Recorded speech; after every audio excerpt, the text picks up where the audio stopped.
Hello, everyone. Welcome to our PTV Visum training session. By using District 1 regional planning model converted into Visum platform. My name is Jongsun Won, and I'm with two trainers today, Levi Button and Chetan Joshi. And this is going to be taking place over the next 2 days, and it's designed to be somewhat interactive, so that you're going to be given an opportunity to ask questions in the middle of the training sessions, as well as toward the end of it. Again, it's going to be 2 days, and we're going to cover various topics, and focusing on actual model applications.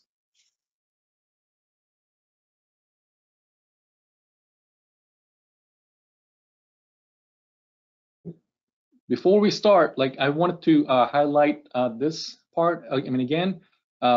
We also have another technical resource hub being created and made available to you, and you can visit that place by clicking on that URL shown below, ptv.to/learn, and you can have access to various types of contents that we have made available for you, including some of those webinars that we've been giving, named PTV Talks.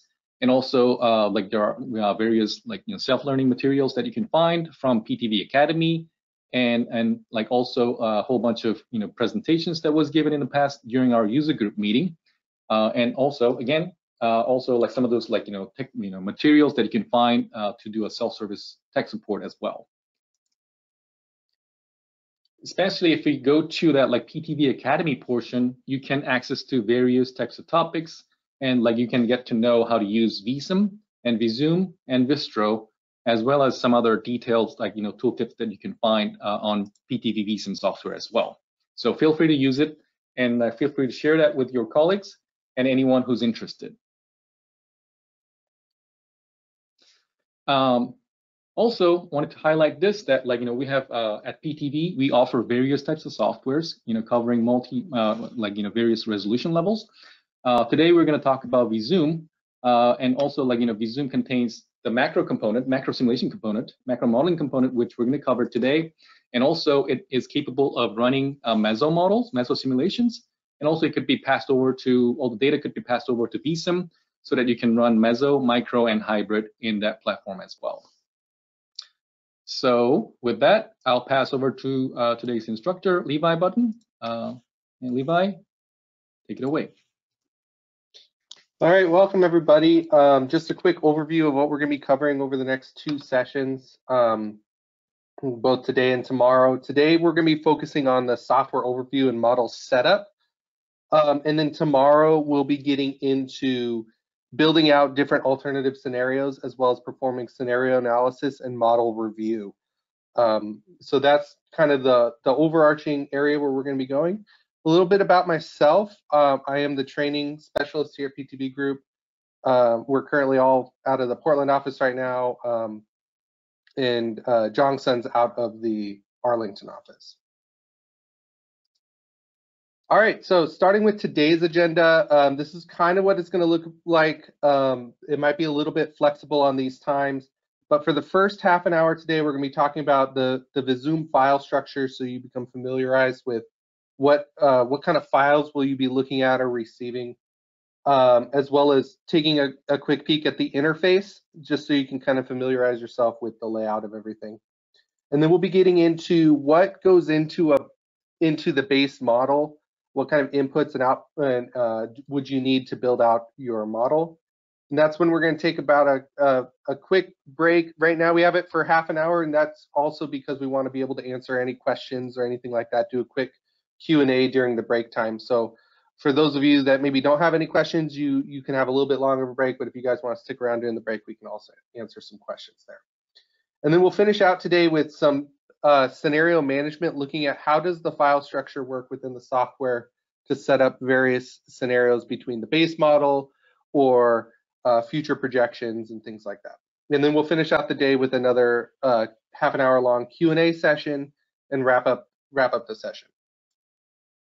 Real quick, taking a quick peek at what's going to happen tomorrow. It's going to be a similar layout in terms of timing, but we're going to be talking about specific types of scenario builds, such as physical network builds, adding, removing roadways, land use updates, public transit updates, and then finishing it out with reviewing scenarios. How do we analyze what has been changed, or what types of data is new or different compared to your existing conditions? All right, so we're going to jump into our first topic, which is going to be the Visum file structure. So the model that we're going to be using today is the District 1 regional planning model. The model file is called d1rpm_project.zip. If you were to unzip that file, you would see some internal files as well, folders, as well as some files down at the bottom. And these files down at the bottom are going to be your primary Visum files. The first one is this .ver file. Ver stands for version file. And this is going to be our base model. This is your existing conditions model that has been fully built out and is calibrated. The next one is going to be this Visum project database, this VPDBX model file. This is what you're actually going to be opening, because this contains all of the structure for your scenario management. So we have already built out the model scenario manager in such a way that the base model is there, your 2015 model, as well as the 2045 scenario. And so this Visum project database will be the file that we actually open within Visum, and it kind of holds everything together. It's the blueprint, the structure of your overall file structure. There are other Visum files that we'll be taking a look at, such as this procedure parameters file. This kind of lays out what kind of procedures we want to run within the model file. We have different list layouts. All of our data is contained in lists similar to what you might see in a database or in Excel. So you can quickly and easily edit those attributes in mass. And you can lay out those lists with different graphic parameters, and that's what these LLAX files are. We also have Python scripts that you can assign to the model to do different types of calculations. In this case, we have various types of Python scripts that are calculating speed and capacity, as well as friction factors and things like that. Finally, we have these modification files. Every time you create a scenario, it's going to create a series of modifications that's going to be different from the base scenario. And what these .tra files are going to do is these are going to track those changes so that you can dynamically turn them on or turn them off as you wish. But that's what these .tra files do. Generally, you're not going to be opening any of these files directly. This is all done in the background of Visum, but Visum will make sure to keep track of all that data using these files. And then finally, we're going to look at some graphic parameter settings. We're going to be using these throughout the course. What these do is these help visualize the data, right? So you can get lost in some of those big sets of lists and things like that. So the graphic parameter settings really help to highlight specific types of data that you want to look at. For example, you can look at link bars, you can look at select links, you can visualize node control types and things like that using different graphic parameter settings, so that you don't have to just sift through lists of data.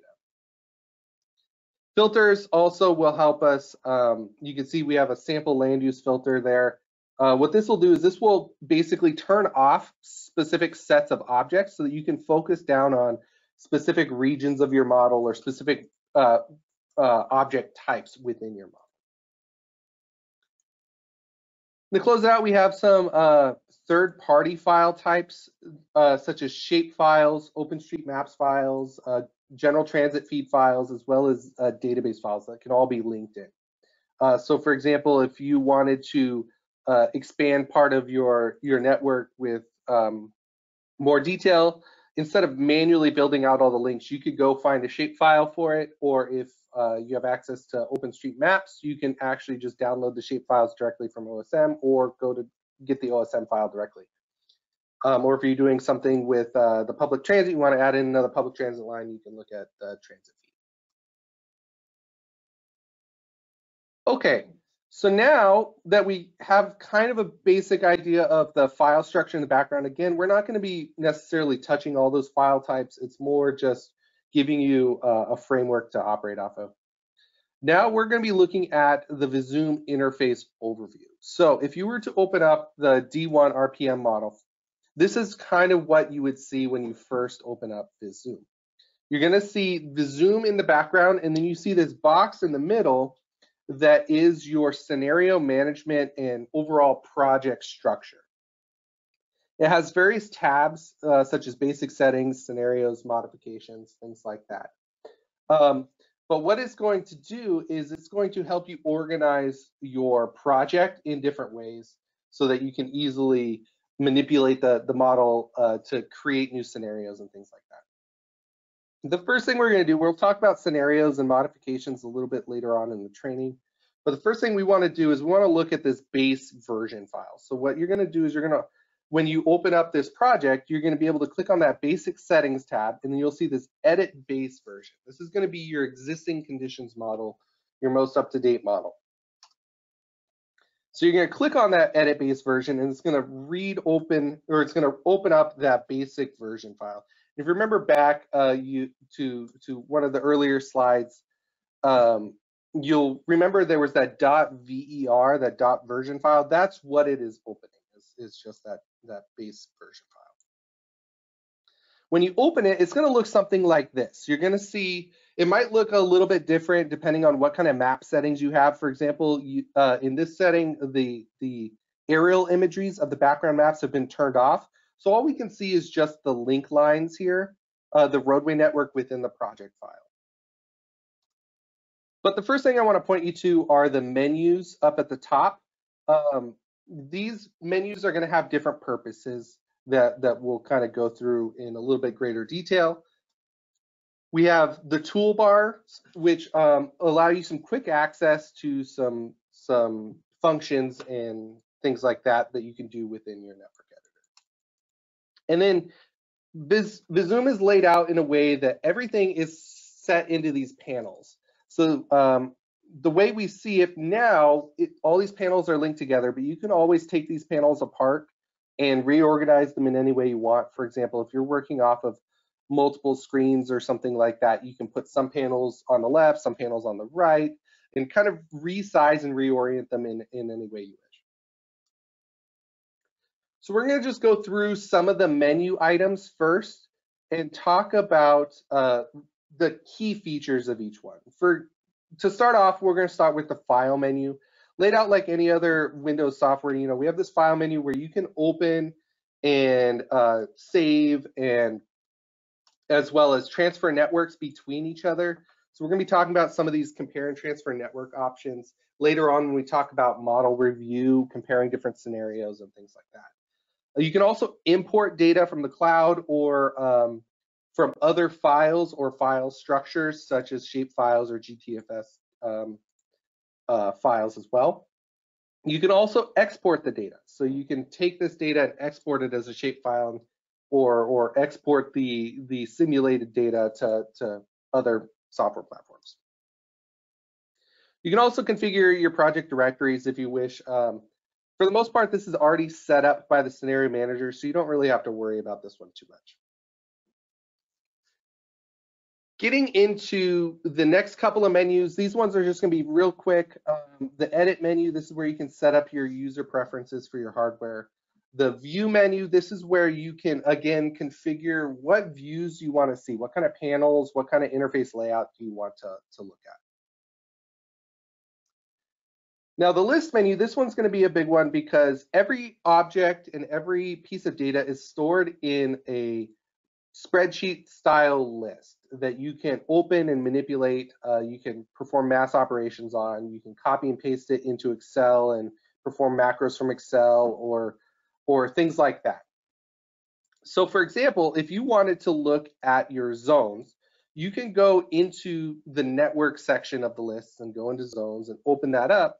And here you can enter in specific types of data about your zones, such as population data and housing data and things like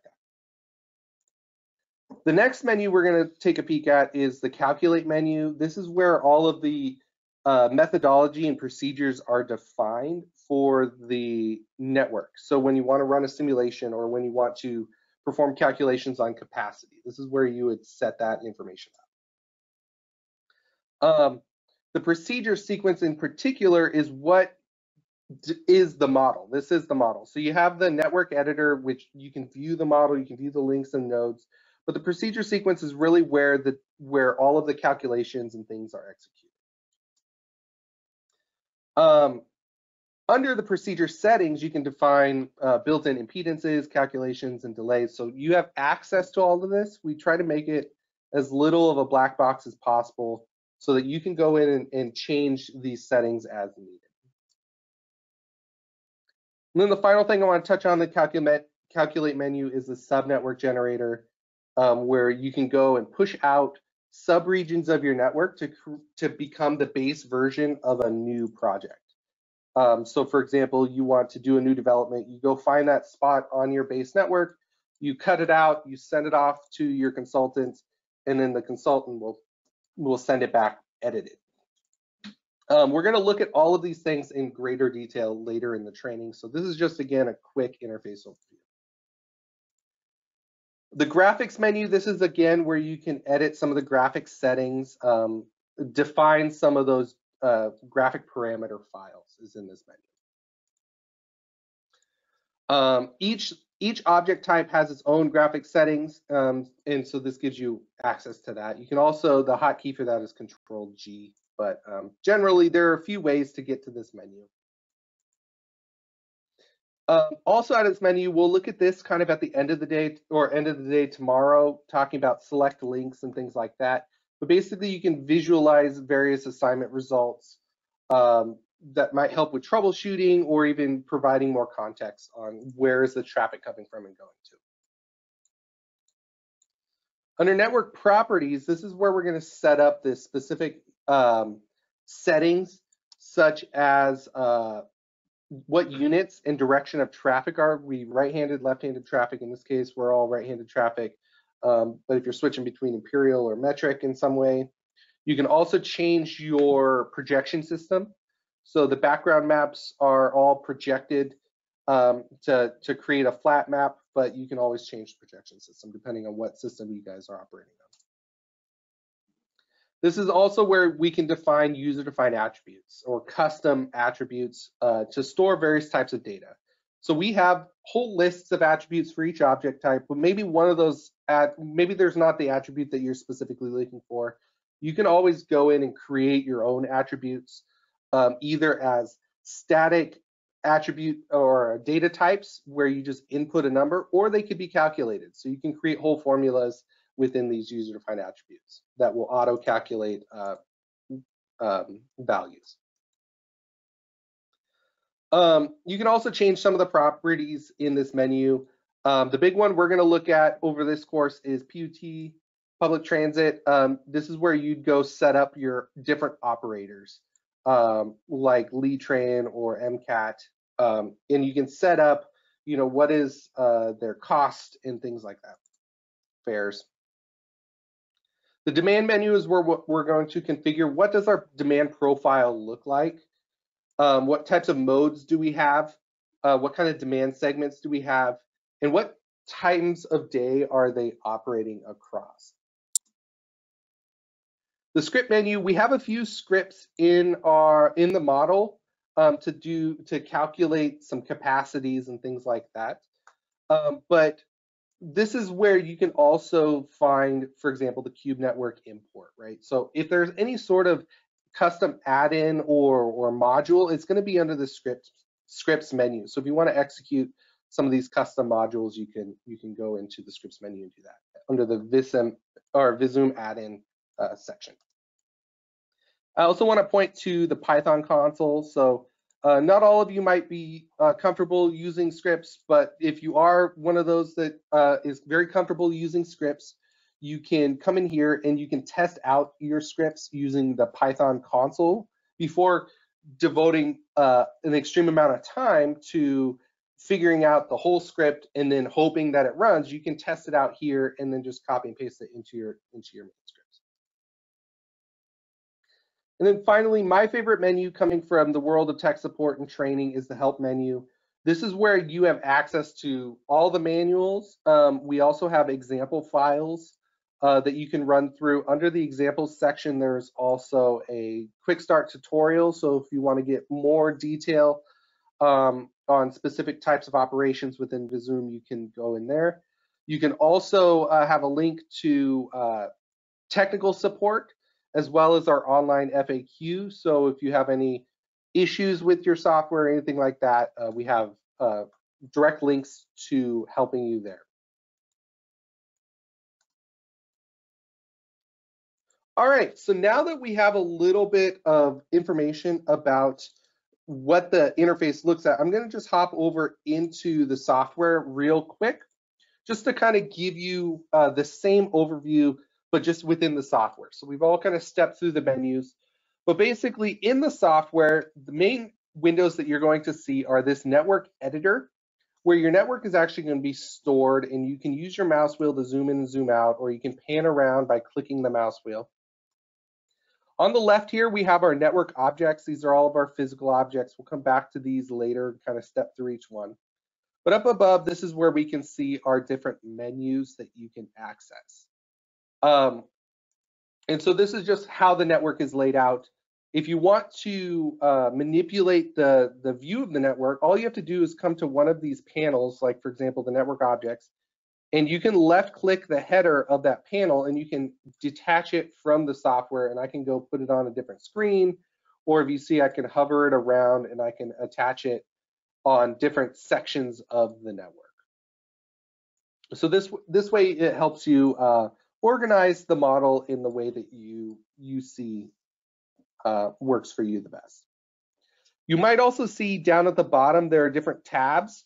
So one thing you can do is when you are manipulating these windows, you can actually stack them on top of each other. And when you do that, you just have to look down at the bottom and see if they're tapped out. So if you want to stack different windows and things like that, you can do that. All right, so let's jump back into it, and we're going to talk about specifically opening up the model that has been built, the District 1 Regional Planning Model. So there will be a zipped file. The first thing you're going to need to do is unzip it. So when you unzip it, you're going to see this set of files here. And again, you're going to see all these folders. You're also going to see this Visum project database and the version file down below. What you're actually going to want to do is open up the Visum project database into your Visum project or into your Visum software. You can do this in two ways. You can double click on it. And so if you already have Visum installed on your computer, you should just be able to double click on it and it should open up in Visum. Or you can just left click and drag it. So if you want to, if you already have Visum open, you can just left click and drag it onto the network editor and it will open right up. So let me show you that real quick here. So here is the file folder that I was talking about. We see the different folders within. We can also see this Visum project database file. You can open up the version file, the base version file, but that will just open up, that won't open up the whole scenario manager. That will just open up the base version. So what we want to do is we want to open up the entire project using this database file. Just drag and drop it onto Visum. And when it opens, it will open up everything. It'll have the base network in the background, as well as all of our basic settings and things like that, as far as our scenario manager that we have here. All right. So to open up the base model, if you're going from the scenario management point of view, as opposed to just opening up that version file, you can open up the basic settings tab in your scenario manager. And then we're going to click on the edit base version option. Let me go back real quick. So again, to open up the base model, we're in our project and we can just select the basic settings and hit edit base version.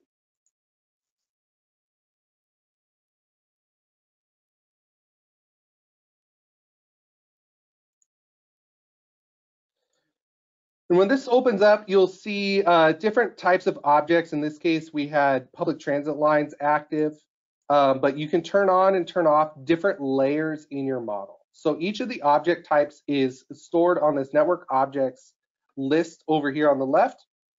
And you can see in the network editor that we have a live aerial maps. Right now, we're using the OpenStreetMaps overlay. We also have satellite feeds. So if you want to see aerials, you can click on the Bing Maps option up at the top. But this is just a little bit less noisy visually, so it's a little bit easier to see the actual network. Each of these layers is a different object type, and we're going to go through most of these in greater detail in a couple minutes. But the key here is that you can turn on and turn off different layers to make your maps easier to read. So for example, if I want to look at zones, I can turn on all my zones. If I want to look at my intersections, here are all my intersections, or here are all the transit lines within the network. And you can stack these on top of each other so you can have multiple layers active at one time.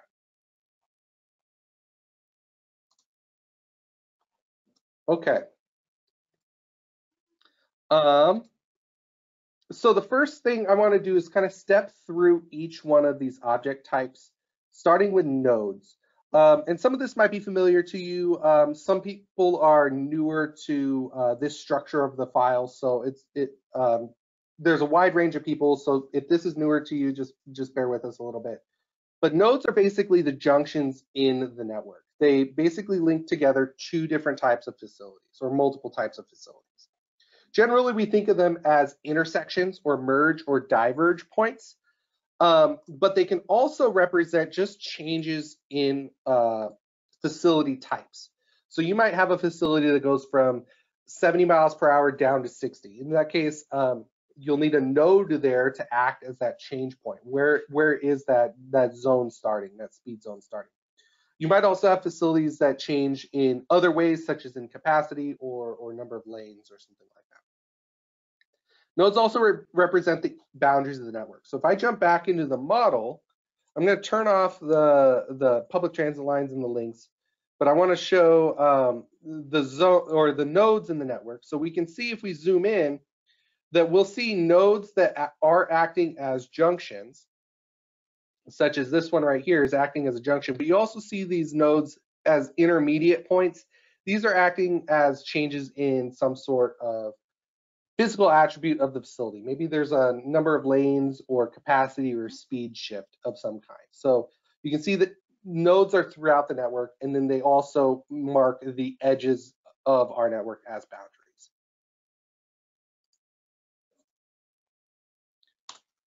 Okay. Specific information about the nodes can be found in the lists.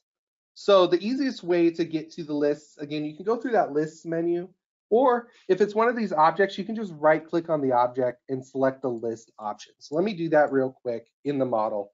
So if I wanted to find some information about the nodes, firstly, I could just double click on a node and it has all the information about that node within the junction editor. But that's a little bit inefficient, especially when we're talking about this model that has 22,000 nodes. So instead, what we can do is we can right click and we can select the list option. And what this will do is this will open up a spreadsheet of all the nodes in the network. And we can look at their control types, we can look at their impedance, we can look at their locations, their travel times through the nodes, any sort of delays that they have. So we can pull information directly from the nodes list. We can also apply filters to the nodes to narrow down specific types of nodes that we want to look at or anything like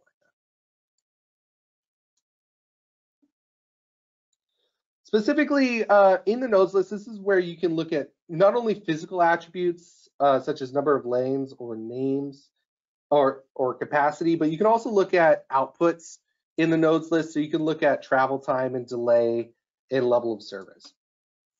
And then you can take that data from the nodes list and use it in a graphic parameters setting to display the nodes list objects in the network editor so that you can mass visualize the results. In this case, this is showing how you could take a graphic overlay that displays the control type of the node across the network. So you can take a look at that. The next object we want to talk about are links. These are the facilities that go between the junctions. So the links contain things like number of lanes, speed, capacity, and these are the actual facilities that the vehicles are going to be operating on.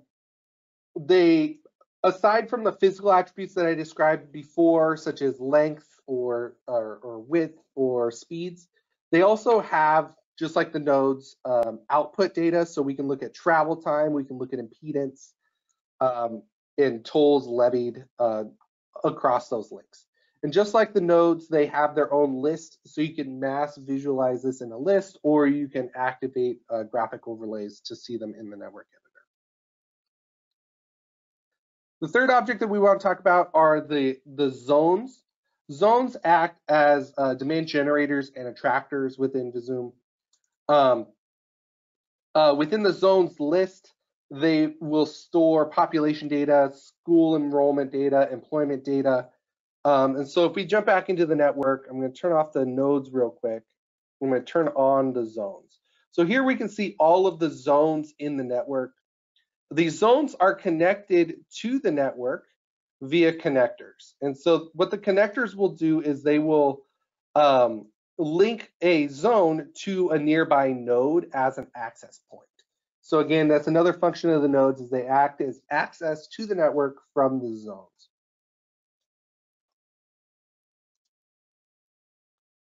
The other object types that we have in this network that we want to focus on over the next couple of days are transit stops. These are specific to the public transit modes of transportation. They're kind of like nodes for public transit. So they act as those junction points between private transportation and public transportation. And then the lines are just routes, predefined routes through the network that service the public transit stops, and they contain information about headways, ridership fares, and things like that. The line routes are capable of performing loops. They can also double back on themselves, so you can get pretty complex with what types of routes they can be. Kind of moving away from the physical structure of the network editor, we're going to look at the background data, such as the matrices. So we already discussed the zones a little bit, but what the matrices do is they contain data about the zone pairs, the zone OD pairs. And the easiest way to find the matrices is when I jump into the software, down below the network objects, there's a tab for matrices. And you can just open up that matrices tab. Sometimes people like to dock this below so that you can see your network objects and your matrices at the same time, but by default, it is generally stacked behind the network objects. And then you just expand the list, and we have two major types of matrices. We have demand matrices and skim matrices. Demand matrices, these are matrices that store trips, number of trips between two zones. They're used primarily in pre-assignment and the assignment process, so calculating subgroups of trips and then combining them together to create the overall assignment matrix. So that's why we see so many matrices here. We have different subsets of trip types that we then will combine through the procedure sequence to create our off-peak and our peak assignment matrices. The other type of matrix that we have are skim matrices. These again tell us information about zone pairs. So we have what type of, or how much travel time do we have between two zones? How much impedance do we have? What is the distance between the two? How many different pathways do we have between the two? So we use the skim matrices to describe or give us context about the zone OD pairs.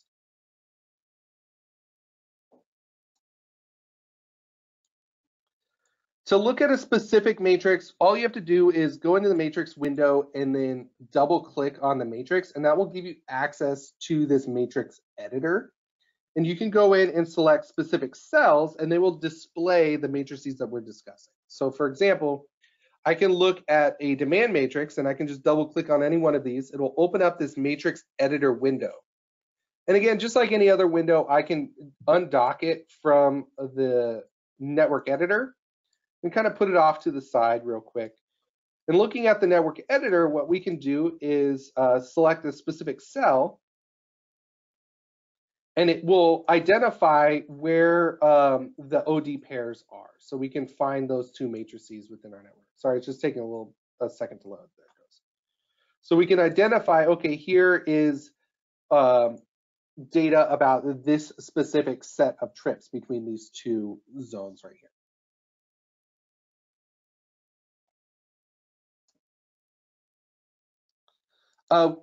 We can manually add information to the matrix, but more commonly, if we look at this matrix size, for example, in the upper left corner, 5200 by 5200, that's a lot of cells to edit manually. So typically people will, or modelers will use one of the following functions to help develop the matrix process. One is going to be through imports. So you might have external matrices that you have developed for subsections of the network or something like that. You can import those using the open matrix function. You can also apply matrix operations to an existing matrix. So for example, if you have your 2015 model and you want to apply blanket growth of 3% across the board, you can just use the multiplication option up at the top. So if I'm back in my matrix editor real quick, we have this multiplication option, and we can multiply this matrix by any factor we want. We can also add to it, subtract it, divide it.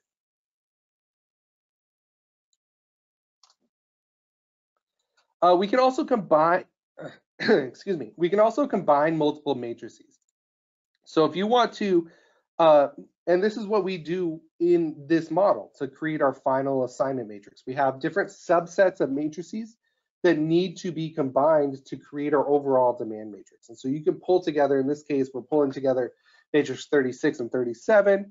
And in addition to that, we're adding the two together, but we're also multiplying matrix number 37 by 2. So you can create these more complex formulas to combine these matrices. For example, if you have asymmetric growth over the years between your zones, you can have a growth matrix multiplied by your demand matrix. Before I get into the demand profile, I just want to show you some of these operations.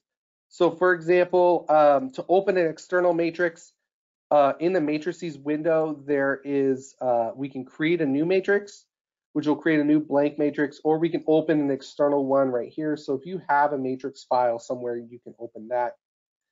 To perform matrix operations, there's a few different ways you can do it. You can open up the matrix itself and perform the operations up above. You can also right-click on a matrix, and you can say combine matrices of, combination of matrices and vectors. And this will open up our matrix formula window for, in this case, matrix 39. And so you have different options to select different matrices and perform different types of operations on it. We have more complex functions like find the minimum between the two, or the floor or the ceiling. And this formula is applied on a per cell basis. So when you select a matrix 39, for example, it will look at each cell individually and apply those matrix operations.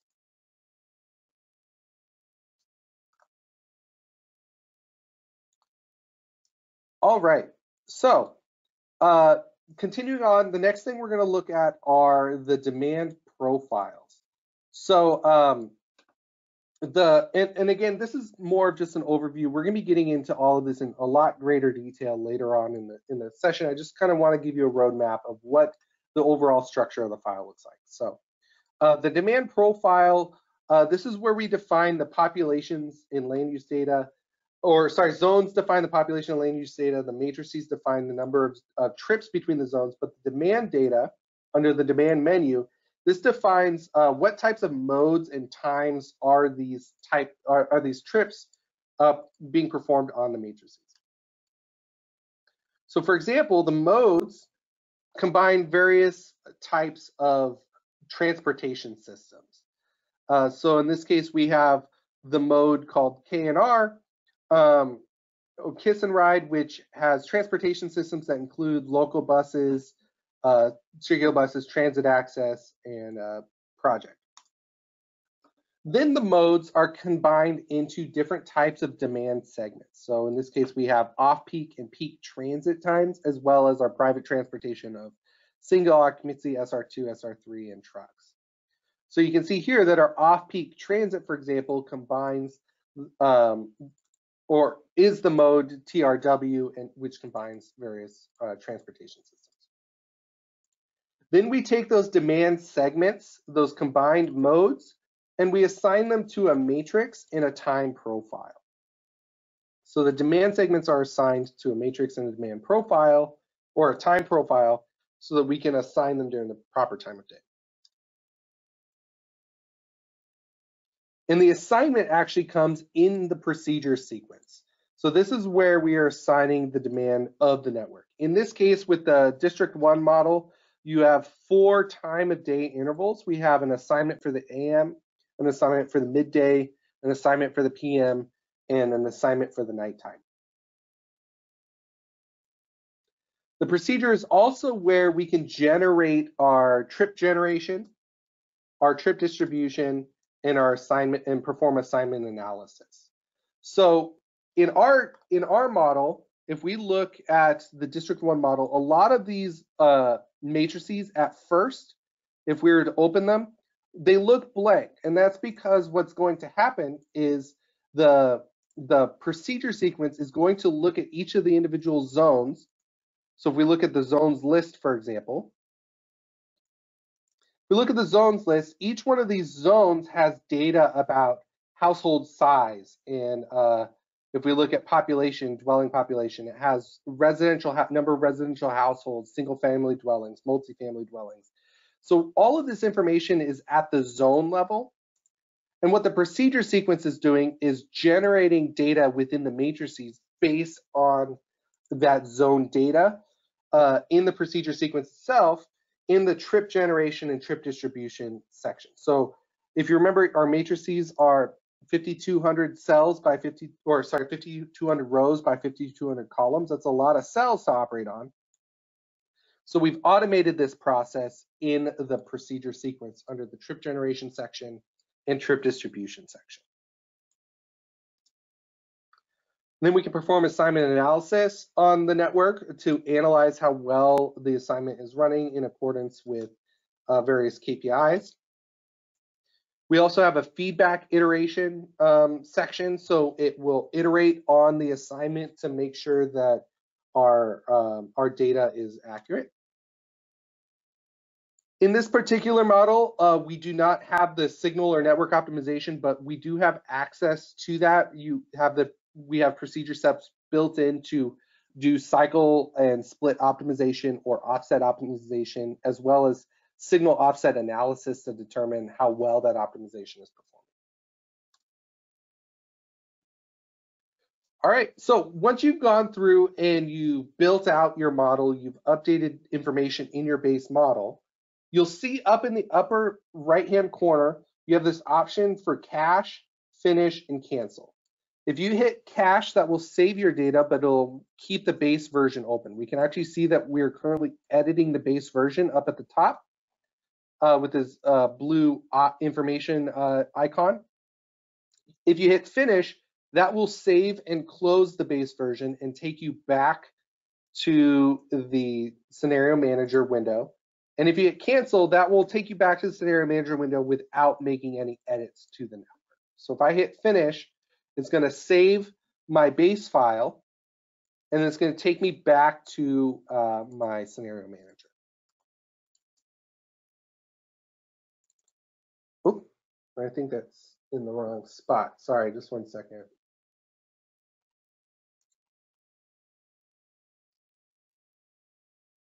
Where is?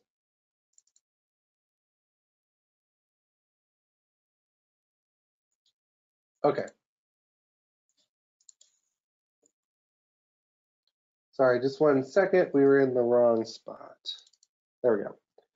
All right, so that kind of concludes that first section of the training for the first part of the day. So I wanted to open it up for a break if anyone wanted to get up and stretch their legs or anything, as well as kind of open it up for Q&A to see if anyone has any questions on the overview of the software or of the basic structure of the model. And I know that Johnson and Cheaton have been fielding questions in the comments. So Johnson, are there any questions that popped out that we can answer? Yeah, of course. So first of all, the version that we have used to develop this model was Visum 2021. But of course, this could be used, by with the latest version 2022 as well. But we're gonna stick to 2021 for now. And most of you will have access to that, and that's going to be already made available to those of you who already have Visum licenses made available to yourself.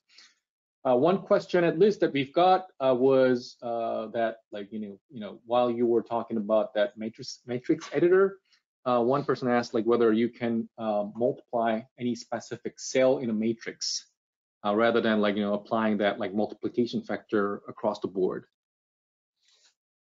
So there's a couple ways you can do it. If we go back into the matrix editor real quick, you can just come in and you can multiply this cell. Yes, you can copy and paste it out and copy and paste it back in. You can just type in the data that you want here. But the way that typically it's done is instead of manually editing individual cells, what you might have is a second matrix, such as a skim matrix or something like that, that would be a set, basically zeros except for the specific cells that you want to multiply, and then you'd put those multiplication factors into that matrice's specific cells. And then you would combine, and then you would multiply your demand matrix by that multiplication matrix. Because again, we have 5200 by 5300 by 5300, you're not necessarily going to be manually editing these cells. But yes, you can definitely individually edit the cells for this part. Talk about the combination of OD matrices, like the cell expression calculator. This one? Yeah. Okay. So yeah, you can definitely calculate the cells specifically. Sorry, Cheaton, do you want to? Yeah, let's have a look. So in addition to the kind of interactive editing of the matrices, in the network, we also support matrix calculations through an expression calculator. And here you can basically do a combination of matrices and vectors. And if you can enter your expression as needed over here. So it's a full expression calculator like you would have, let's say, an Excel formula and such. And you can multiply two matrices, zone vector with a matrix or specific factors using if then else statements and such.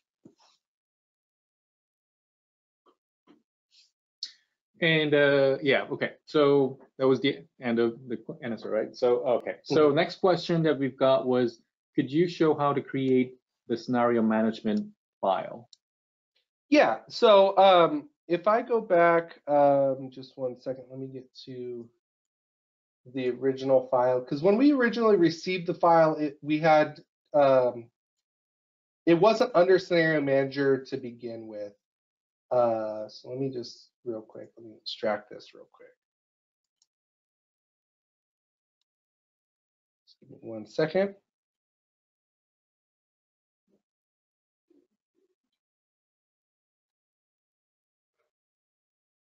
Okay.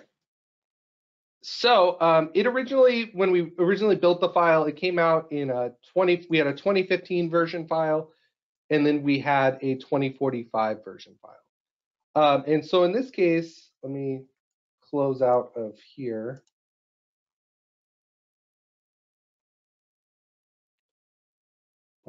Close project.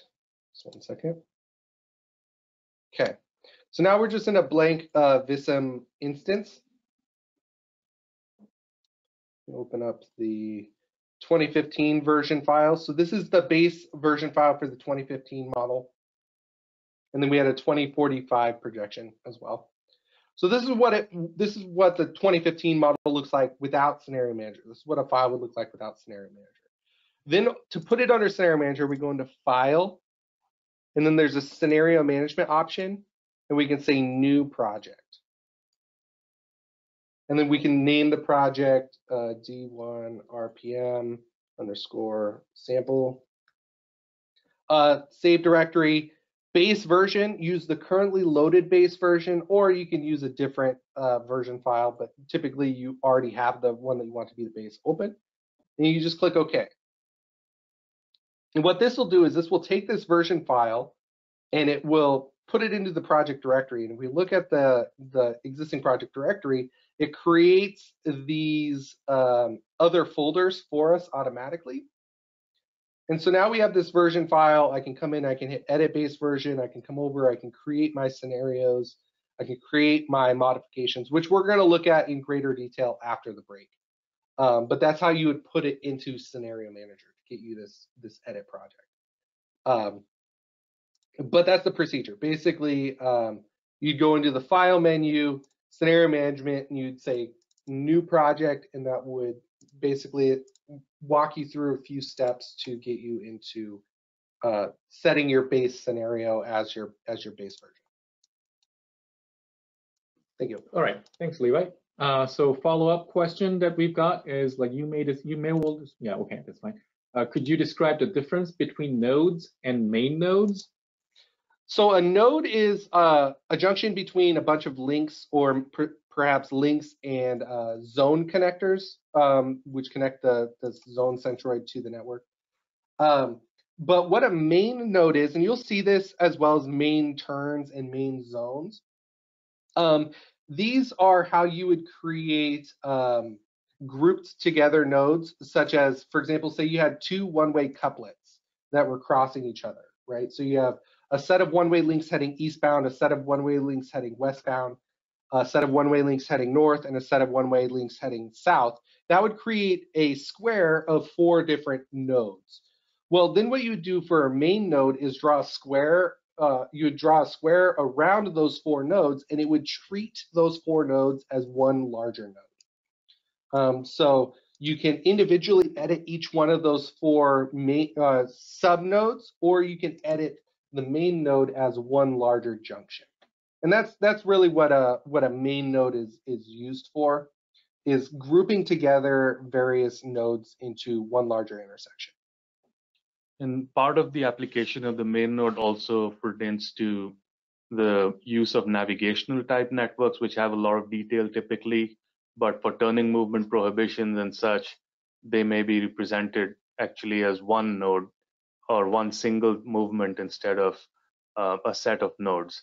So putting a main node on a big boulevard, which might be represented as multiple nodes in, let's say, a navigational level network, kind of lets you hold your detailed network and modeling network in the same place with the use of this abstract main node, and apply turn prohibitions and U-turn prohibitions and such on such geometries. For example, you don't want somebody to perform 4 right turns in a row, but you don't want to restrict any one of those right turns individually. So you'd use a main node and restrict the whole circular movement as opposed to the individual right turns. For example, on like an overpass or an on-ramp or a ramp terminal, you might restrict the U-turn movement of getting off of the exit, taking a left, and then getting back on the on-ramp, but you don't want to restrict the individual left turns in that overall movement. So that's how a main node can help you with that as well. All right, I think so far that's what we've got. So if you have any questions, like, feel free to type it up, or like, I can, unmute you if you prefer to, talk about your question rather than typing it up. But at this point in time, I don't think that there are any questions left. How does it look like in terms of time? Like, do we have? We probably have about 15 minutes or so, Okay. 15, 20 minutes left on the break time. So, Okay. So, okay. As we speak, one more question, or a couple more questions came in. I don't know. I didn't mean to say like it was last call, but like anyways, we'll take it. So you're talking of U-turn penalties. Can you be more specific on how we set up a penalty? Or is that something that we're going to talk about sometime later? So we'll see that in. oh yeah, yeah, we'll see that in the network build scenario first thing tomorrow in terms of specifically opening and closing turns. But just at a broad scale, each object type can be opened and closed to different transportation systems. In addition, we can set up impedances for different types of objects. So for example, a node has an overall impedance level or an overall set of transportation systems that can use it, as well as individual turns or individual links. So you can go through your network and restrict access to specific links for specific transportation systems or provide different levels of impedance for those. Now, in this particular model, the impedance is being calculated via various lookup tables, so you're not going to have to necessarily input those manually. The big thing is just making sure that the turns are either open or closed. For example, if there's a transit center or something like that, you'd restrict access into that transit center to for all private transportation, but the buses or the public transportation wouldn't be unrestricted and be able to go in there. But if it was a left turn versus a U-turn versus a right turn, those all have inherent impedances associated with them anyway for being a left turn or being a U-turn. Okay, so one question. We have one more question that's being asked. So the question is, can you explain how the relative paths, file paths, are being created? In other words, how does Visum know the paths to different folders within a thing, I guess, like within Project Manager? Okay, yeah, that's explained really easily here in the scenario manager using the edit project directories option. Here, by default, it dumps most of these subfolders or subfiles into the shared data folder. But you could always come in and define a different location, for example, for these layout files and things like that. You can also select specific folders within it. So for example, this one's our sample file. I can open up the shared data folder. I can open up a grid layouts folder, so you can come into the scenario manager and under edit project directories, you can define that folder directory. Some of them automatically have to go into specific folders. For example, a modification. Again, we'll see modifications and scenarios after the break.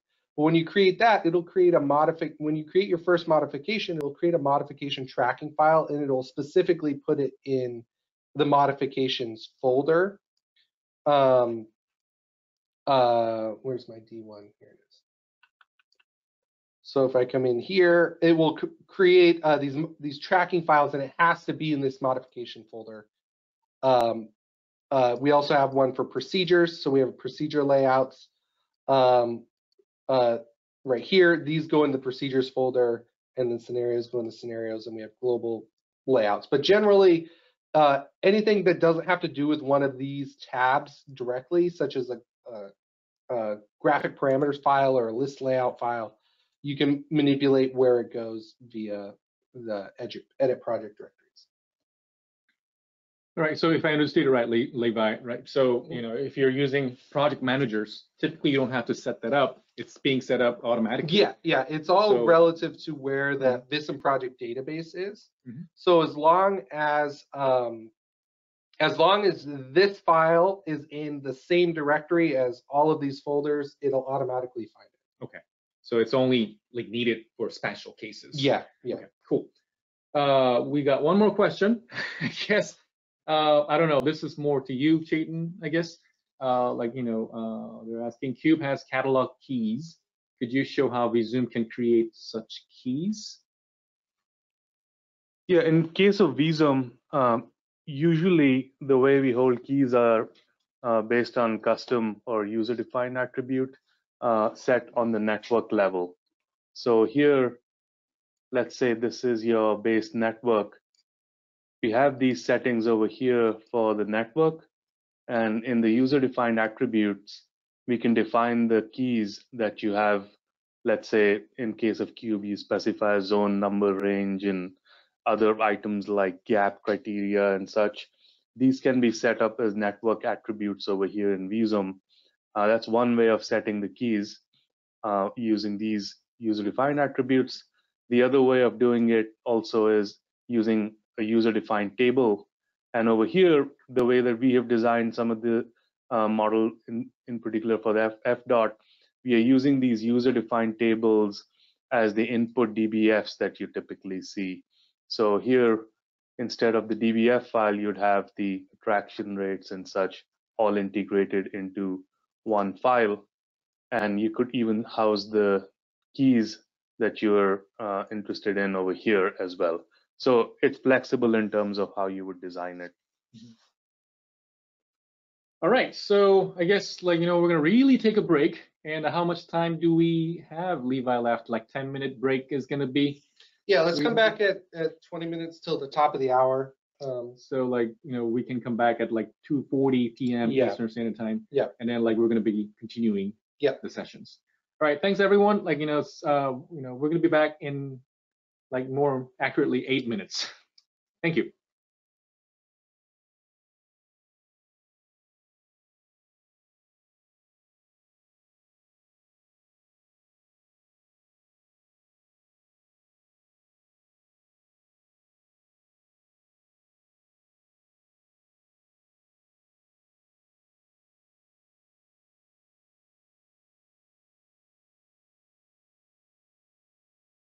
All right, so we're gonna try to start back, and before we move on to the next section, I just wanted to get to one question that was being asked, and here's the thing. Here's the question. So in the keys discussion, I think they were wanting to know about, for example, in assignment, the gap closure criteria key, which is different between AM and midday.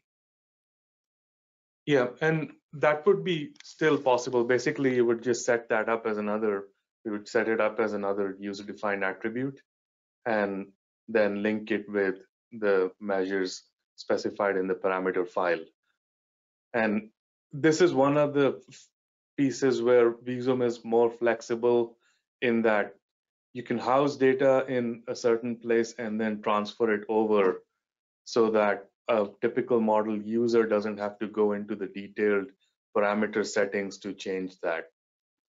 And some of these design sort of finalization would still be done once we have sort of adopted models in FDOT, different regions and such.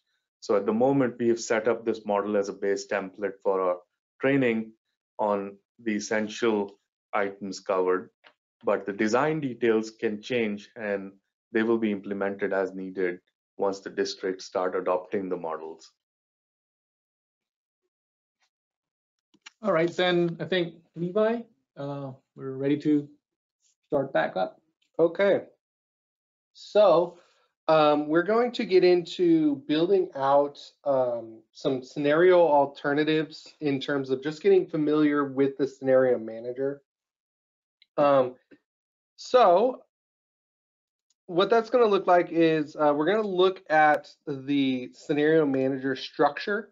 We're going to kind of step through it, and then we're going to actually get into building out a scenario for a 2022 base year. Just kind of what would it look like if you were to update the 2015 base year to the current conditions or something like that. So before I get into that though, what I want to do is start from scratch and just how would you receive the file, and we'll go again through step by step on how to open the file and what it'll look like when you first open it and how to begin that whole process. So to start, what will happen is you will have access to this zipped up version of the D1 RPM file. It might have a slightly different name depending on what the final name is. But basically what you want to do is the first thing you want to do is make sure to unzip the file. Sometimes in other software platforms, you can keep it zipped up and then still access the files within. But for our purposes, you'll want to unzip the file, because then that will alleviate a lot of errors that will come later on when referencing external files or files in other folders. Unzipping it will just unlock some of those restrictions and things like that. So make sure it's unzipped or uncompressed, and then you can open up the file folder and get and burrow down into this subsection right here, where we have our temporary folders or shared data scenarios, and you can see this Visum project database and the base version. Again, if we open up the base version, that will only open up the base model without the scenario manager. So if you want to open it up without the scenario manager, open up the version file directly. Otherwise, if you want the scenario manager, we're going to open up this Visum project database file. So again, you can, I have multiple versions of Visum installed on my computer for tech support and training purposes. We're using Visum 2021, so I'm going to right click and select Visum 2021 to open it with. There's nothing wrong with opening it with 2022. It's just once you open it with 2022, you can't go back to 2021 without having to reset a whole bunch of background data. So I'm just going to keep it in 2021 for now. And so I'm just going to right click and select 2021, let it go through the splash screen and opening up the file. So when you open the scenario manager from this menu, if we look at our project directory, again, we have this base version file. It actually opens that up first anyway, and then it opens up the project database on top of that, kind of in a layered format. And again, when we get here, what we're going to see is in the background, we're going to see the base version. So, and you can actually just move this off to the side and zoom in, zoom out as you wish, with this window kind of in front. If you want to close down this, you'll just select the edit base version. Don't hit close project, that will close the whole thing. So if I click close project, this will close down the base version and it'll just wipe everything out of Visum. So instead, make sure that if you want to get rid of the scenario manager window to edit the base version directly, you're selecting this edit base version option.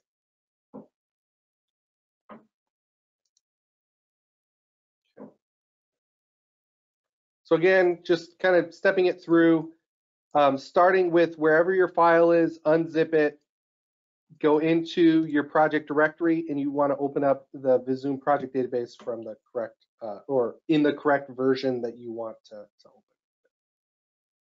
That should get you to this point where you see your project directory. Now, to talk through this scenario manager a little bit more, what we have is a few different tabs to help us with our scenario manager. We have the basic settings tab, which helps us configure our overall project as well as our base version. So you can rename the project. You can also see a log of when different things were created and edited. You can also add log features. So if you wanted to be really strict about who has access to it, it would actually tell you, you can configure a log entry, you know, and you can say Levi edited XYZ. Right, and so you can come in and create a project log without having to keep that on a separate spreadsheet or something like that, notepad. Under the scenarios tab, this is where we're going to see all of the different scenarios that we're going to edit. And we're going to go through these at various points throughout the training, but basically we have these different types of scenarios that we're going to look at. In this case, we have the base year. We have our forecast year 2045. We have a couple different types of edits. We have those edits combined, and then we're going to actually create a 2022 forecast year as well. Under the modifications tab, this is where we're going to store our modifications to the base network. And modifications can take a bunch of different forms. We'll talk about those in greater detail tomorrow when we talk about each one of these specific types of modifications. For today, what we're going to do is we're going to create a new forecast year, though, modification. Parameter sets, basically what's going to happen is we have the procedure sequence in the base version file. And what the procedure parameter sets allow us to do is change up what those look like for different types of model runs. And so you might have different scenarios that require different sections of the procedure sequence to be activated. And so in that case, you can activate or deactivate certain procedure sets during specific scenarios. And then custom user-defined attributes. We also have access to distributed computing. So if your file is really large or takes a long time, you can distribute it across multiple computers. We also have a multi-user mode so that you can convert it to a multi-user mode so multiple people can access the project all at once. Right now, it's in a single user mode for training purposes. And I don't know what the project timeline looks like down the road, if that's ever going to be converted, but that might be a discussion that you have moving forward in the future. All right, so the first thing we want to do is we want to, let me come back into our PowerPoint real quick. So when building out the scenario manager, I just want to talk through some of the basics here real quick. To execute an assignment from the base scenario, we can edit, where is my Zoom? There it is. Okay, we can edit the base version from here, but unfortunately we cannot run the assignment from the base version here. So what we actually have to do is come into the scenarios tab, and you'll notice that scenario 1 is our 2015 base year. And you'll notice that the modifications section is actually left blank. And that's because our first scenario should be our base model, whatever our existing conditions model is. And it should be unmodified so that we can compare that to the other scenarios. But this will allow us to run the scenario, run the simulation, run the assignments, all the trip generation, trip distribution on the base network without any edits made to it. Again, to view this, what you'll do is in the scenario manager, you'll go into the scenarios tab. That's important, is that you'll want to make sure that you're selecting the correct tabs. So again, up at the top, it can be kind of hard to see because it just has a white outline, but here's the basic settings tab, access to your base version. We're clicking on the scenarios tab, the second tab over, and this will allow us to see what scenarios we have active and what modifications are assigned to those scenarios. Okay. And again, pointing out, just highlighting it again, our base year should have 0 modifications. Because any edits that you make to your existing condition scenarios should be done in the base network, not in a modification file. All right, to run an assignment, what we're going to do is we're going to select the scenario or scenarios that we want to run and check the active box. Now, here's a little disclaimer. For the training purposes, it takes a little bit too long for us to run the base model because it has to go through the trip generation, trip distribution. So I wouldn't recommend hitting play right away because then it'll tie up some of your computing processes. But basically what you do is you would activate that first scenario and you'd hit this green play button down at the bottom. And what this will allow you to do is run through that procedure sequence. And when we hit play, it will open up the base network as a version file, and it'll start executing those procedure sequences in order. And in this case, the procedure sequence goes through an iterative process, so it cycles through the procedure a few times, reevaluating the network and iterating on the network. So it might take a little bit too long to hit play and have us wait for it to completely finish. So for that sake, for those purposes, we're gonna skip that part. But in your scenario manager, again, just to kind of show you the process, you would hit the activate button on whichever scenarios you want to run, and you can run multiple scenarios, and it will actually run them more or less in parallel.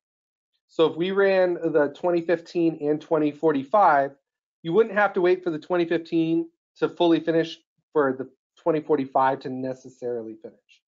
Now, in this particular case, these are both fairly identical with just a few subtle tweaks between them to land use and some basic network edits. But they more or less will finish at a similar time. It'll run through 2015, 2045. And what you'll see on the edge here is you'll see this calculation state. It'll say calculated. Now, the last time I ran this was a while ago in terms of the full calculation. So it says not currently up to date, but that's just because it's been about a week since I've run it fully to the final conclusion. You'll notice that there are some scenarios like this 2022 scenario that we're eventually going to build out that says not calculated. That just means that we haven't run the scenario yet. If you do have any errors or anything like that that do come up, this calculation state will say failure and it will say errors. And then you'll be able to click on those errors and it'll point you to specifically a message window that will tell you what errors occurred when. And those errors in that message window are linked to the network editor. So if you click on that error and it has to do with a specific object, it should snap you to that object so you can take a look at what's going on. But some of the errors you might have to debug a little bit. If it's a script error, it might be a little bit more vague. It'll tell you what line it is, but it might not tell you what specifically the error is, or it might be some Python debugging code that you'll have to go look up. But if it's a network error or an assignment error or something like that, typically it'll give you information about what it is, what is causing the error, what is the root cause, and you can go investigate that object or that source of the data. And for common errors and things like that, I would point you to the FAQ. But if you run into any errors, you can also just reach out and we'll help debug those for you as well. But all of these should run without error just fine. Okay. So to create a scenario, all a scenario is something that is different from the base model. And so you'll see that it'll have modifications assigned to the network.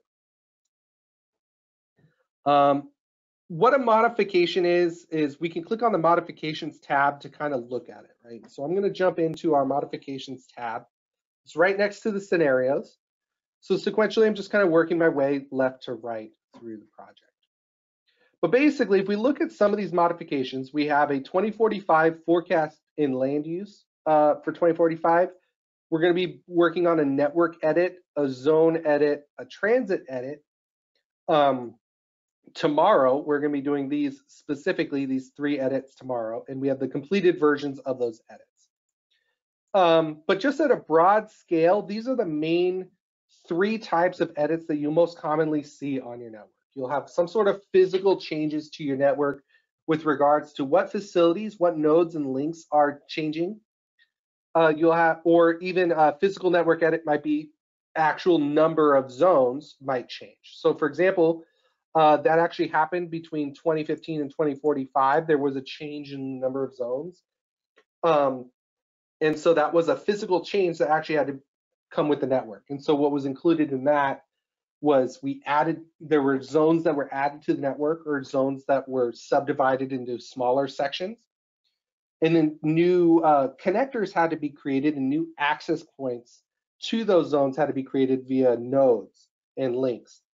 And so all of those combined to create this modification 1. So what we're going to look at tomorrow are very specific modifications to one very specific part of the network, but that doesn't mean that you can't combine multiple types of edits. More commonly, what we see is entire developments or new builds would be one edit, right? So you would have project A, project B, project C, all in different parts of your network, that are being built by independent agencies or independent consultants or whoever.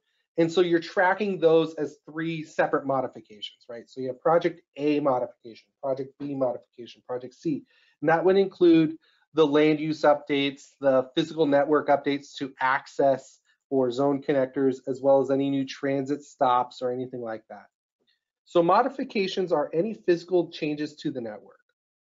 And the reason we've separated the modifications out like this into a modifications tab is so that we can dynamically assign modifications, mix and match modifications to the network. So for example, let's say that modification number 2, if we look at modification number 2, this network edit, let's just say for argument's sake, that is a specific project edit that in 2015 was in process, and now we want to add it to our, so it's not in our base year, but it's being added to that 2015 year. It was a new build for 2015, and now by 2022 it's either in process or existing. Well, instead of coming back into our 2022 and rebuilding it, we can just come into the modification section and select modification number 2, and that will automatically add that whole modification to that scenario. So this allows us to quickly mix and match scenarios very quickly. And so the more diffused your modifications are, the more flexibility you will have. So for example, if you're working on a freeway realignment or a freeway study where you're looking at 3 different interchange, 3 different exits, and you have different options, build options for each of those interchanges, you'd have those build options separated so that you can mix and match, option A for the first interchange and option B for the second interchange, right? And give you more flexibility, and you can create a lot more scenarios much more quickly. You don't have to repeat the work because you just make the edit in the modification, and then that will carry on to other scenarios. Okay. To create a new modification, we're going to hit the blue plus button, and that will create a new blank modification. When we do this, it will basically open up the base network for us and allow us to edit the base network, and then it will track whatever edits we make in that modification tracking file. To edit an existing modification, you just highlight that modification. There's this little circle and pencil button that you can click on that will edit the network. All right, so in 2045, if we looked at what we did to build out this 2045 edit, just one second, let me open up File Explorer real quick.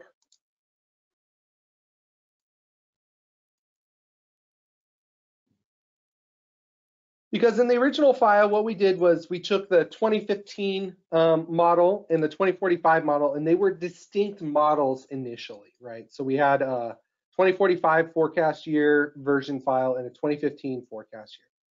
Now, over the break, we had some questions about the scenario manager. And so just talking about how the model development process went to get our where we are currently, what we did was we opened up this 2015 base year version file as a new Visum file. And then we went into the file menu and went scenario management and create a new project. And when we did that, what it did was it created this as the base network. When it came time to create our 2045 forecast year, we came into the modifications window and we added a new modification. And then when we went in to edit that modification, it was just like opening up our 2015 base year, and then we just did a merge file. So we compared and transfer network, and we applied an import basically where we imported the 2045 projection version file, the forecast year 2045, as a modification to the base settings. And so any changes that were different it created in that model tracking file, and it imported those to create that. So you can also create modifications by importing network objects from other version files. So this allows us to, for example, go back into our subnetwork generator and say you have a project that you want to work on with a consultant. You can cut out just a small neighborhood of your larger project, send them that subnetwork, they can edit it, and we can re-import that back into your master file as a project modification. And so it makes that whole project management very, very seamless in that sense. Okay.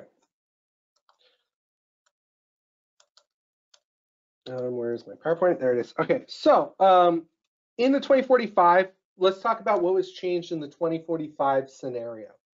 In the 2045, one of the big changes was that the zone data was updated. So here I just did a call out in the zones list. We'll go look at this in the actual zones list here in a couple minutes.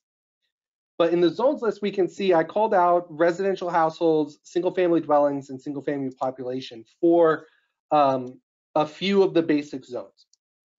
And we can see that in the 2015 base year, zone 1 had 21 residential households with 15 single family dwelling units and a single family population of 42.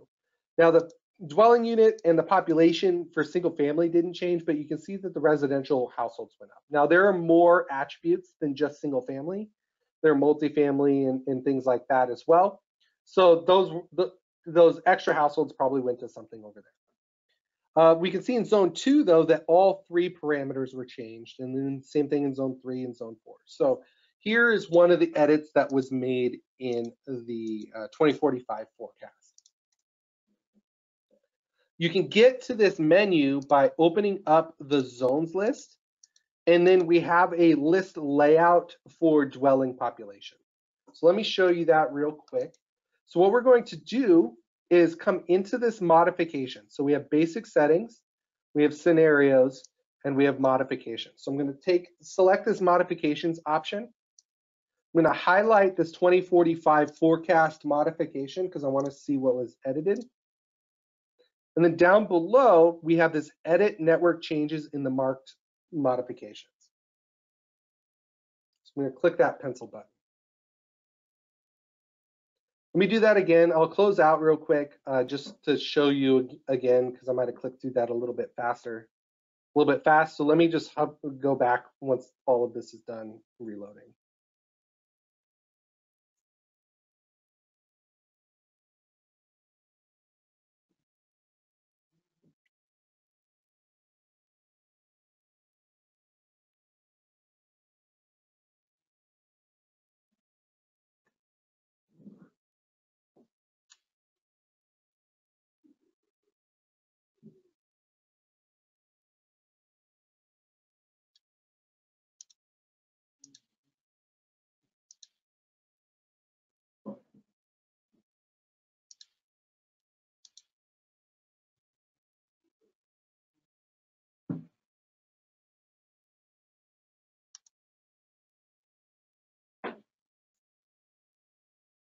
Okay, so again, let me quickly hit finish just so we can show you how I got into here one more time. Hopefully this doesn't take too long. But you can see it's saving it to this m0001.tra file. This is, again, saving any edits we made to that tracking file so that we can update future scenarios with it.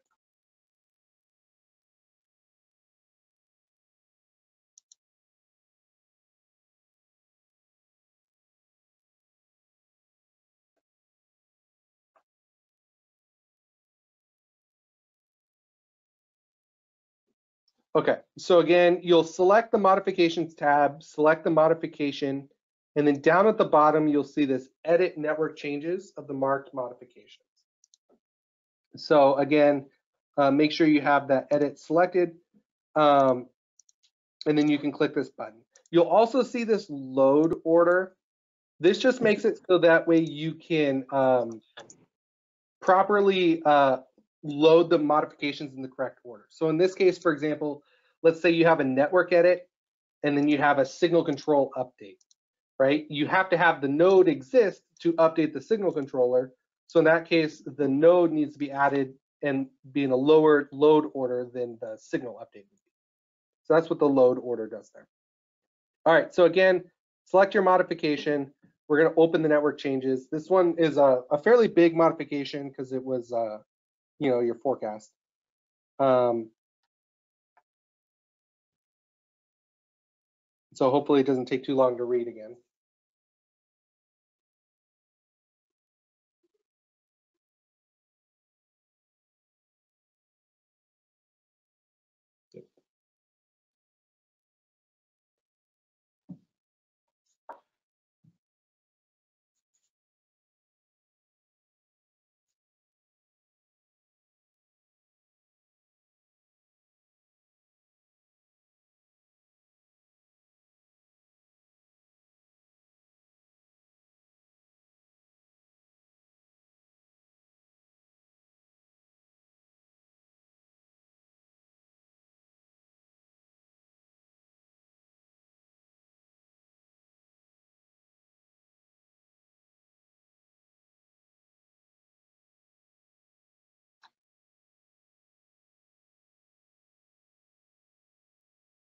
Okay. So once we're in the modification, I'm going to close out of some of these lists real quick. So again, what we want to do is we want to be able to see the zones. So I'm going to right click on the zones and say list, and this will open up the zones list for us so we can look at the specific data about the zones. Now, each of these zones has a whole host of attributes that are added in various degrees. Everything from housing units to different types of notes, to what county are they in and things like that. What we've done is we've gone ahead and created some list layouts though. And what a list layout does is it just isolates attributes based on certain types. And so this will allow us to quickly burrow down into the attributes that we specifically want to look at. So for example, if you want to update zone dwelling population, like the example I showed in the PowerPoint, this is where you can use this list layout for zone dwelling population, and it'll isolate just the attributes that have to do with zone dwelling population. So you can go through and you can look at these attributes. Now, one thing we are going to do tomorrow during the review portion is look at how we can compare two different scenarios to each other and see specifically what edits are made. That's a common question I get a lot when talking about reviewing projects, are how can I track what changes were made? And we're going to look at that procedure a little bit later tomorrow once we've gone through a few more scenarios. But basically, we have a procedure for a model transfer right here, where basically you'll just show your model transfer and you'll be able to, it will list out specifically what was changed in between the two models. And so you can look at, okay, zone number 1292 was updated for this specific attribute. And so we'll look at that specific procedure for how to do that tomorrow in greater detail. But just to show you again, this is how we can get to this location. Again, we have our network editor open. In our specific modification, you can see I'm in edit modification 1, the 2045. I can right click on zones and hit list, and then I can use this pull down in the list to look at specific types of attributes. And we've pre-formatted some of these so that you can quickly go through and look at employment and school. You can look at zone dwelling population. You can look at destination costs, things like that. Or you can just look at all of the attributes all together. Once you're finished with the modification, you can cache it to save it, or you can hit finish, and that will close it and save it. You can see it's taking this temporary modification and it's converting it into a tracking file.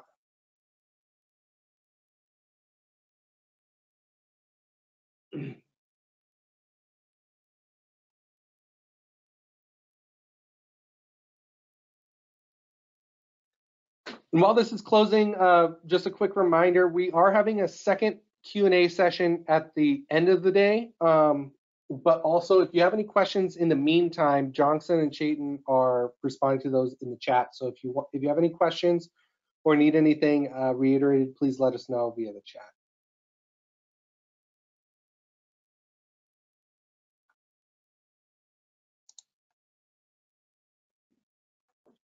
Okay.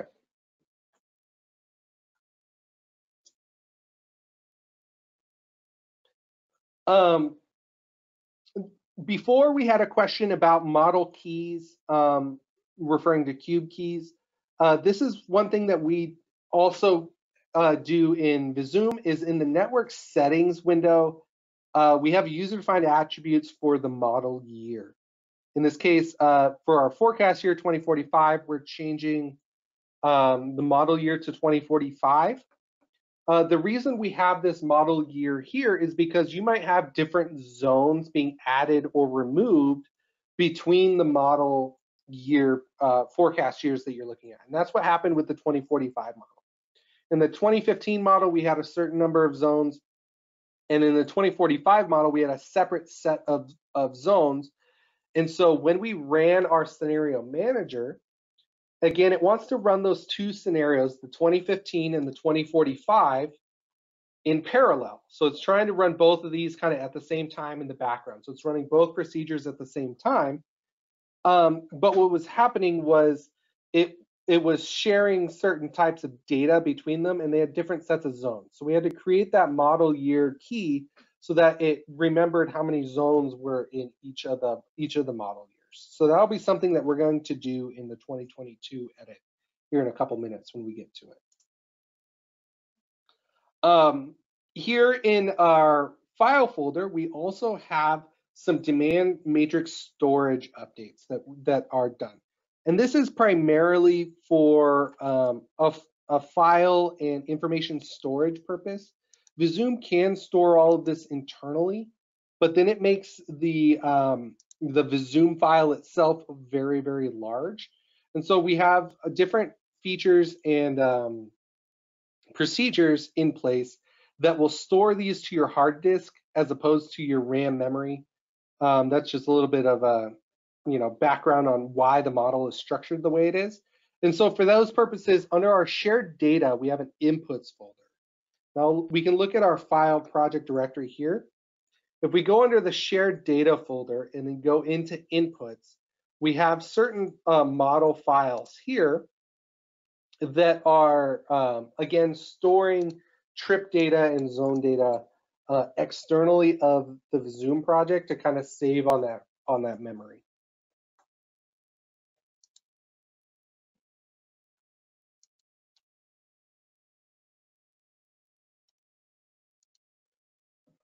All right, so now what I want to do is I want to get into our first activity lesson where I'm going to kind of walk us through building out a new forecast year. And I'm just choosing 2022 because this might be an update that happens in the near future. You might do a 2022 or 2025 update or something like that.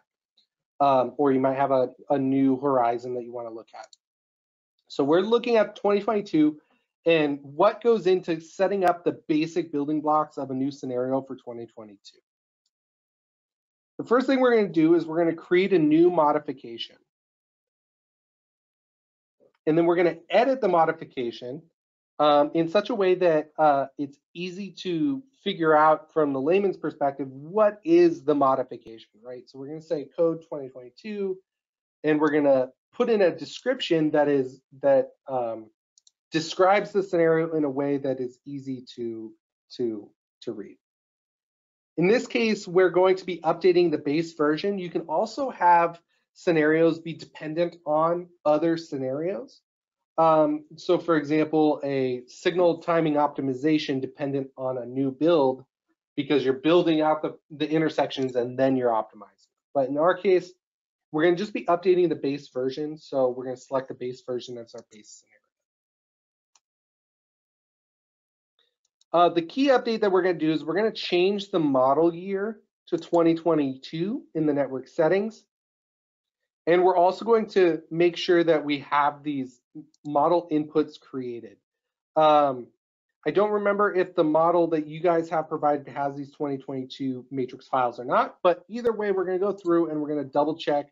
I'm going to walk through how to create these just in case you don't have them created, or if you choose a different year other than 2022. All right, and then once we have that modification updated and edited, we're going to create a new scenario specifically. So we're going to add in a new scenario. We're going to name the scenario, and we're going to assign the correct modification to it. And then we'll come back and describe what that means specifically. So again, jumping back into our project, we want to create a new scenario and modification called our 2022 forecast year. And I'm just going to delete the one that was already there. If you have a 2022 here, you can delete it by highlighting it and hitting the delete button.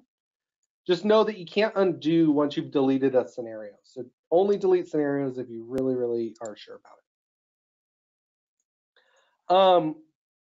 However, if you do accidentally delete a scenario, there's nothing to fear about that, because the modifications are what the actual changes are tracking. So for example, we have this 2022 complete modification, just to kind of show what it looks like when it's done. So since I deleted that 2022 option, I can always just add in another 2022 and then just reassign the modification, and then that's effectively like undoing what I just did. So if you delete a scenario, don't worry about it. Just make sure you rebuild it with all the correct modifications, because the scenario itself is only a combination of modifications in the base network. Okay, so the first thing we want to do is we want to create a new modification. So I'm going to hit this plus button. I'm going to come into my project directory. I'm going to click the modifications tab. We have a 2022 completed version, but I'm going to create a brand new one. I'm going to hit this blue plus button down in the corner.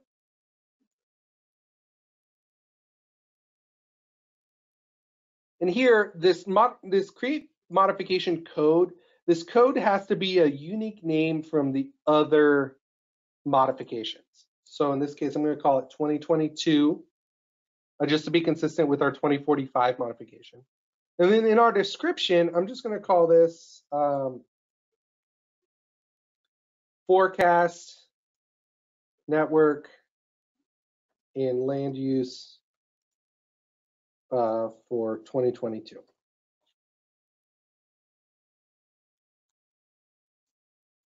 Again, be as descriptive as you can. Adding a few more characters won't hurt if it means that there's less confusion moving forward. So I'm always advocating for more descriptions than less descriptions. Here in this section, once you click continue, so let me hit cancel real quick and just go through that one more time. Hit this blue plus button, 2022. In the description, I'm calling it forecast network and land use for 2022.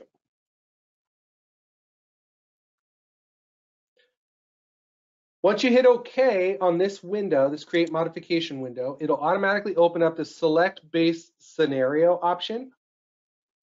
This window allows us to tell Visum what is our modification dependent on.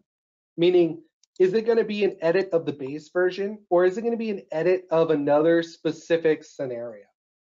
In which case, this modification can only be applied to scenarios with that scenario in it. So for example, if you had a 2045 update where you have the forecast and land use for 2045, and now you want to try some network edits on top of that, you would use the 2045 scenario as the base so that you can apply edits to that 2045.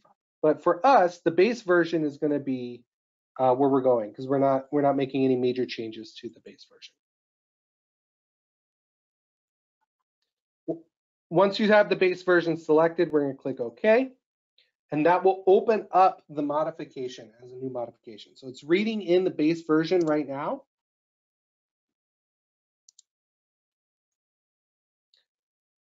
Once we're in the base version, we can come down to these tabs and we can close out some of these lists so we can actually see what the network looks like. And depending on your internet speed or what all you have going, it might be a little bit faster. I'm going to turn off nodes as a layer so we can just look at what zones we have. And this is just the overall network of D1 that we're looking at.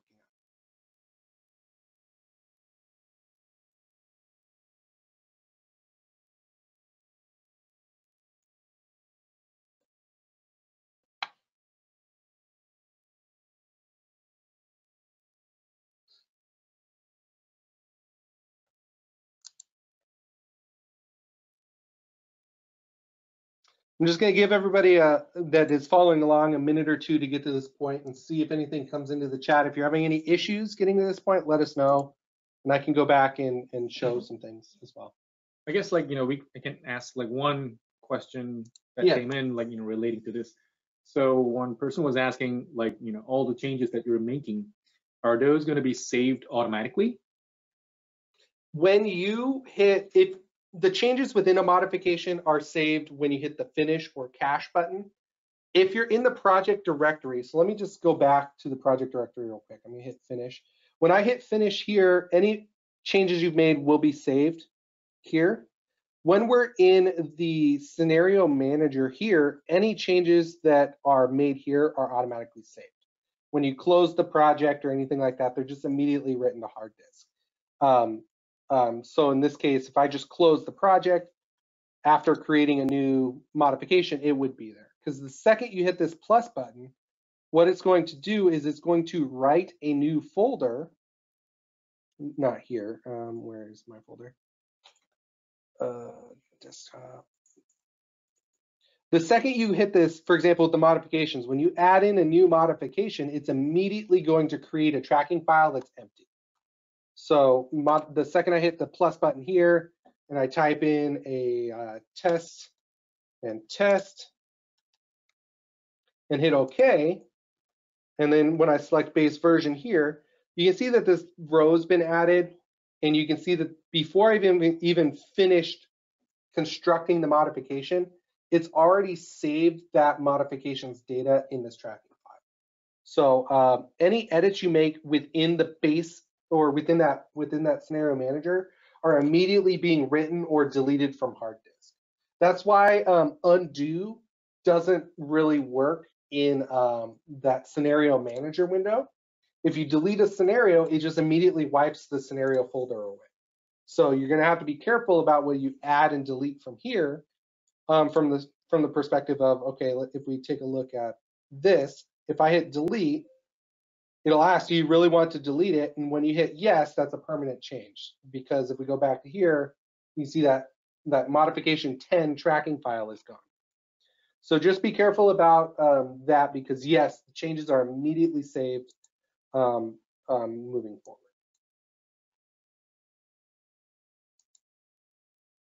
Okay. Edit, go back in. Okay.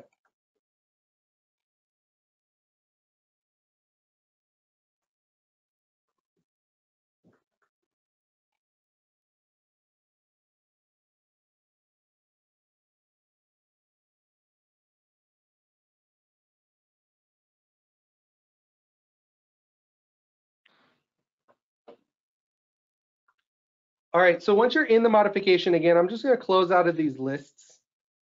Basically, whatever view you have last used in the base network will carry over to your scenarios and things like that.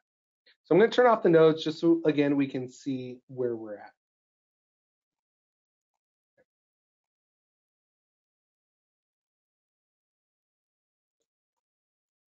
All right, so once we're in this model file, what we're going to want to do first is change the model year. Since this is going to be a 2022 forecast year, we're going to be updating the number of zones and things like that potentially. So we're going to come into the network window or network menu, and under network settings, we're going to be updating the model year. So I'm just going to hover here for a second so everyone knows where we're at. But up at the top, you'll find the network menu. and select network settings.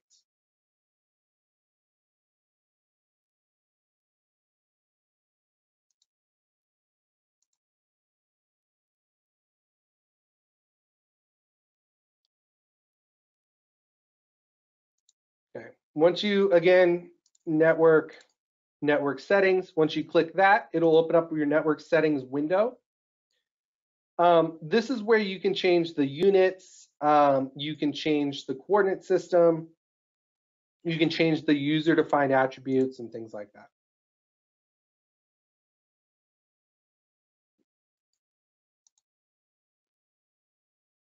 If you don't see the model year, you can hit show all, or you can click rows and you can go find the model year option. So again, down at the bottom, if you want to reorder these in any way, you can hit rows and you can select model year and you can move it up or down. So we can have the model year at the top or at the bottom. But basically you want to find this model year option. This is a user-defined attribute that we created for the scenario to, again, have a specific forecast year setting in the network. We're going to change the model year for now to 2022.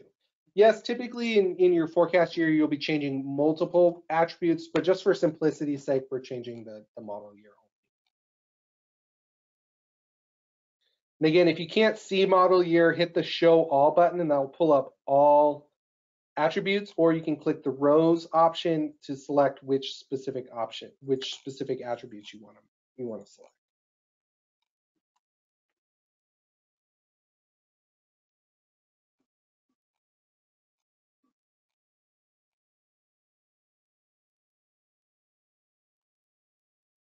And this will work for any forecast year. So we had predefined the forecast year 2045. We're experimentally creating the 2022 right now during the training, but you can do this for any model year that you want. You can have any number of forecast years out in front of you, right? You can have your, if it's 2021 right now, you can have your 2041, you can have your 2031, you can have your 2025, 2026. So you can have a rolling 5, 10, 15-year horizon as well. All right, once you have this, we're going to click OK. And so now our model year has been updated for this modification. Now, before we close out of this modification, we need to double check that our 2022 has the correct settings in the shared data folder. So I'm going to open up my project directory and just look at the shared data just to make sure that we have the correct settings. So find your project directory real quick. Again, I haven't saved my modification or anything like that. I'm just right now just looking at it.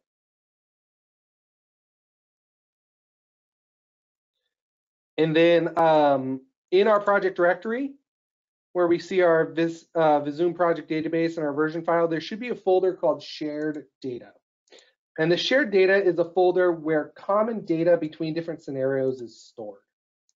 Because we have scenario-specific data, we have modification-specific data, and then we have shared data between them. So in your shared data folder, under inputs, so again, you should have an inputs folder right at the top. We're going to select inputs. And then between these, we should see a 2015, 2022, and 2045 version of our EE Auto, EE LTRK, light truck, heavy truck, and PEN, XXPEN. So you should see a 2015, a 2022, and 2045 version.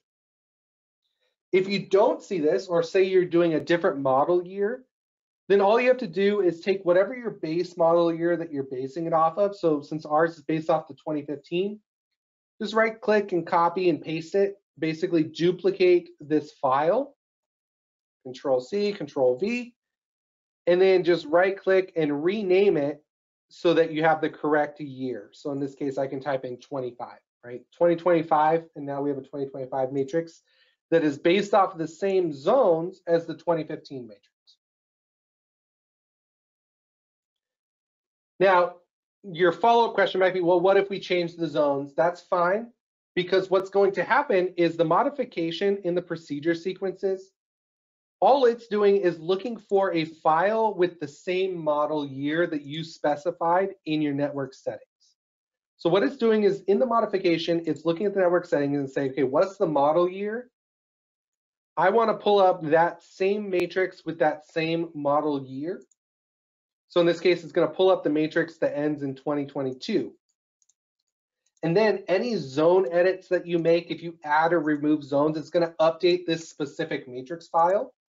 And so you don't have to worry if it's missing any information or if you've added zones in the past or anything like that. The key here is that it just has a unique matrix file for that model year. That's the big thing there. Okay. So again, I'm going to pull up the PowerPoint just because it shows the full chain to get there. Let me just find it real quick.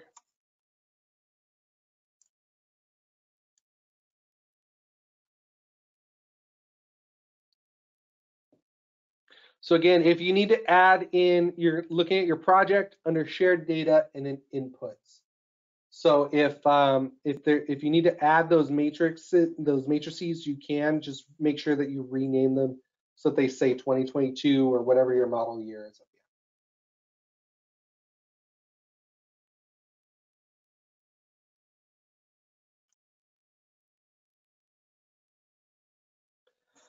Again, these matrices are just storage bins for data output. So if we look at, for example, go into the procedure sequence, calculate procedure sequence, these procedures are writing out data. They're going through the trip generation. So they're looking at all the zones in the network, and then they're writing that data out to these external matrices.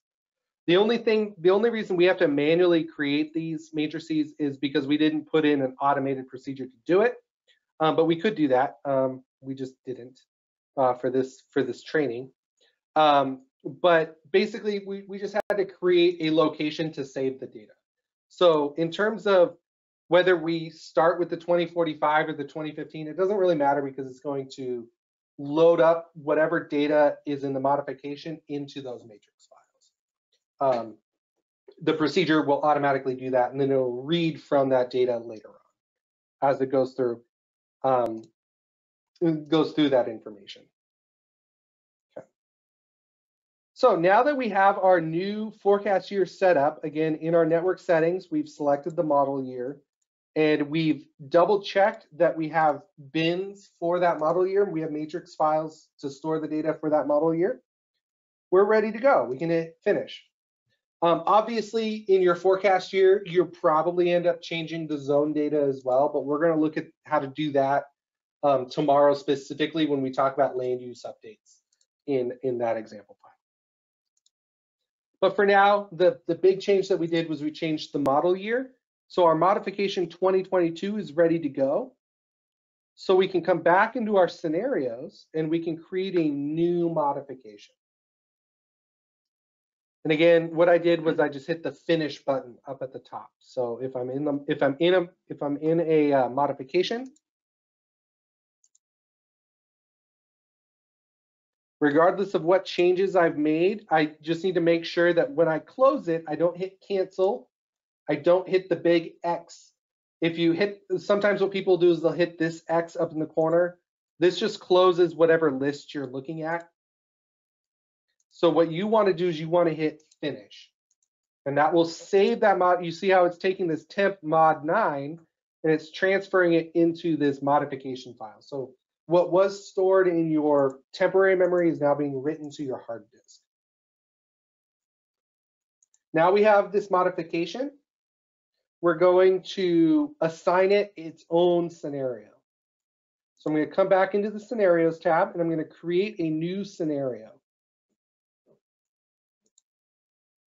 This scenario, I'm just going to be consistent with my naming up above. We have 2015 and 2045, so I'm going to call it 2022. And I'm going to call it a forecast year.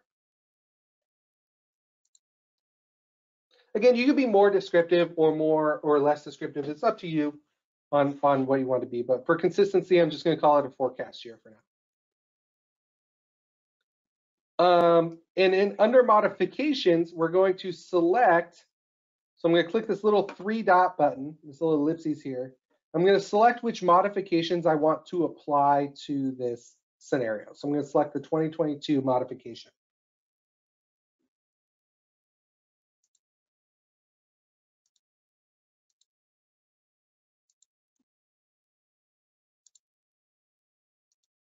And click OK.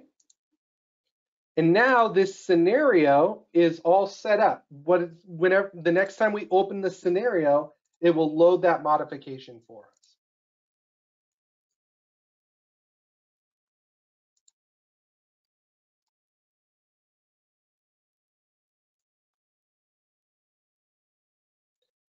How we load a specific scenario with all of its modifications, because we can load a specific modification here in the modifications tab by clicking this little edit button.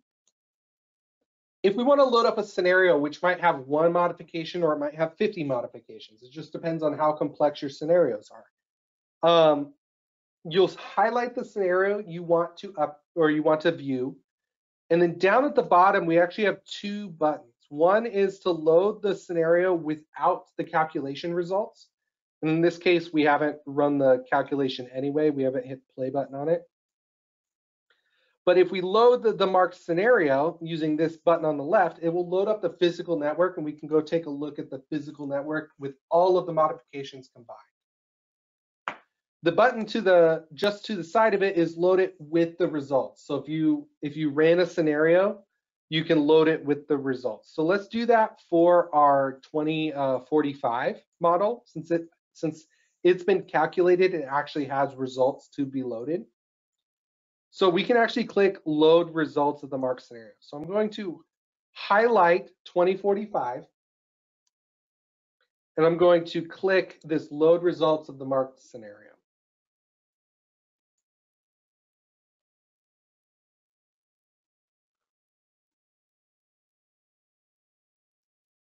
In this part, it doesn't actually close that project editor. We're not editing a scenario, so there's no saving or anything that needs to be done. All we're doing is visualizing the network. And here we have some points of interest that we're going to view tomorrow. But we can turn on and turn off different layers. Here's our network background.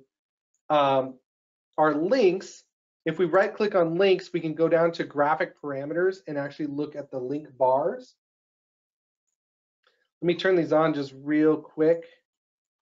I'm going to change it to red so it's a little bit easier to see. Click OK. I'll do this again in a second, but I just wanted to get to a point where we can actually see the network. So here we've run an assignment, and we've configured the graphic parameters to display the assignment flows on the links themselves. And again, I can turn on the background map. So I'm going to select the gravel pit, and I'm going to turn on the aerial. I know I'm clicking through this a lot. I just want to get to a point where you guys could easily see it, and then I'll talk through the menus. I'm just going to take this edit project. I'm just going to put it on my other screen for now, just so it's out of the way.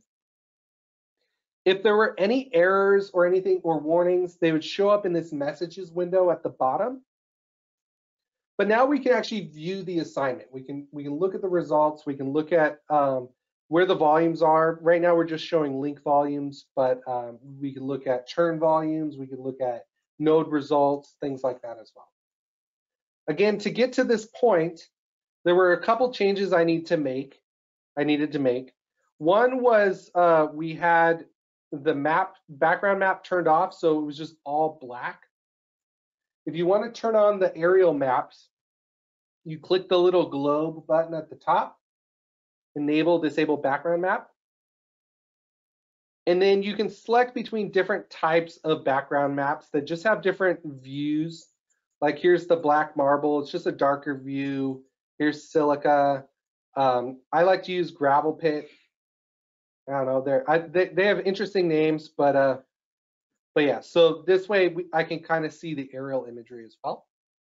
And then to turn on the link bars, to show these link bars, we just right click on links under graphic parameters, and then we select bars. So if you right click on any object, it's going to have this edit graphic parameters button. So you can right click and just select graphic parameters. Some of them have labels and displays. Some of them are just a button. So links have a few different types of graphic parameters, and we want to show the bars or certain attributes scaled according to those attributes. So for example, we have daily volume. So I want to look at our daily volume. I'm going to turn on this bar by checking this box at the top. And then I think it was gray before. If I remember right, it looked like this. But gray on this background map is kind of hard to see. So I changed the gray color by clicking on the filling down at the bottom. I changed that gray color to a red, just so it's very easily seen. And then I click OK.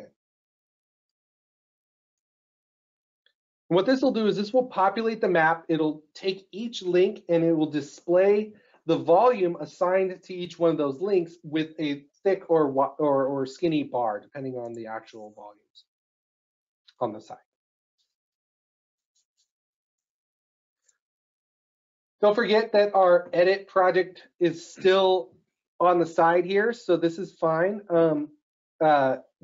So that's why we don't see like a save or close option, because we're still technically in the network editor over here.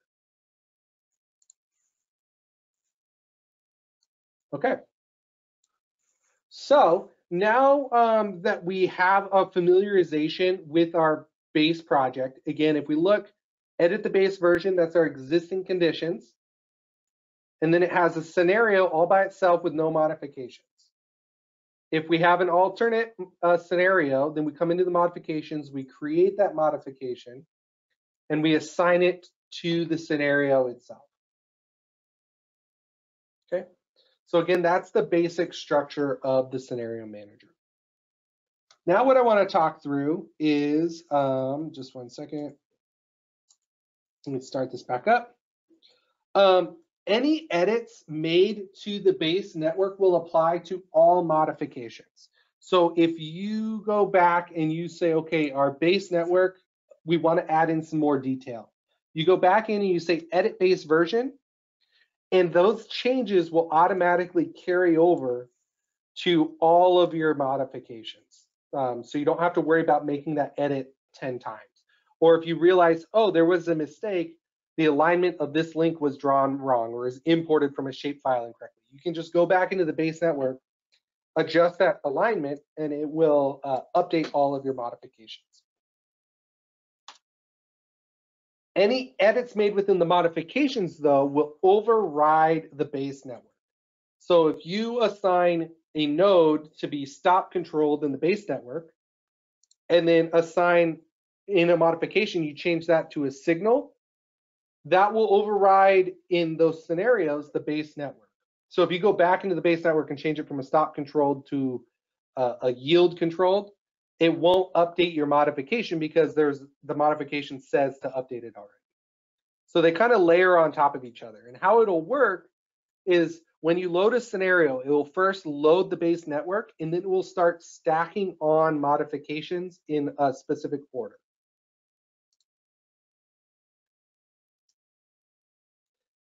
Any edits made to a specific modification will carry over to all of the scenarios that involve that modification. So for example, 2045 land use, you might have 2045 no builds and then 3 build options or something like that, or 2 build options and then all builds or something like that. You might have 2 projects working. All you have to do to update 2045 is change the land use on a couple zones, and that will apply to any scenario that includes that modification.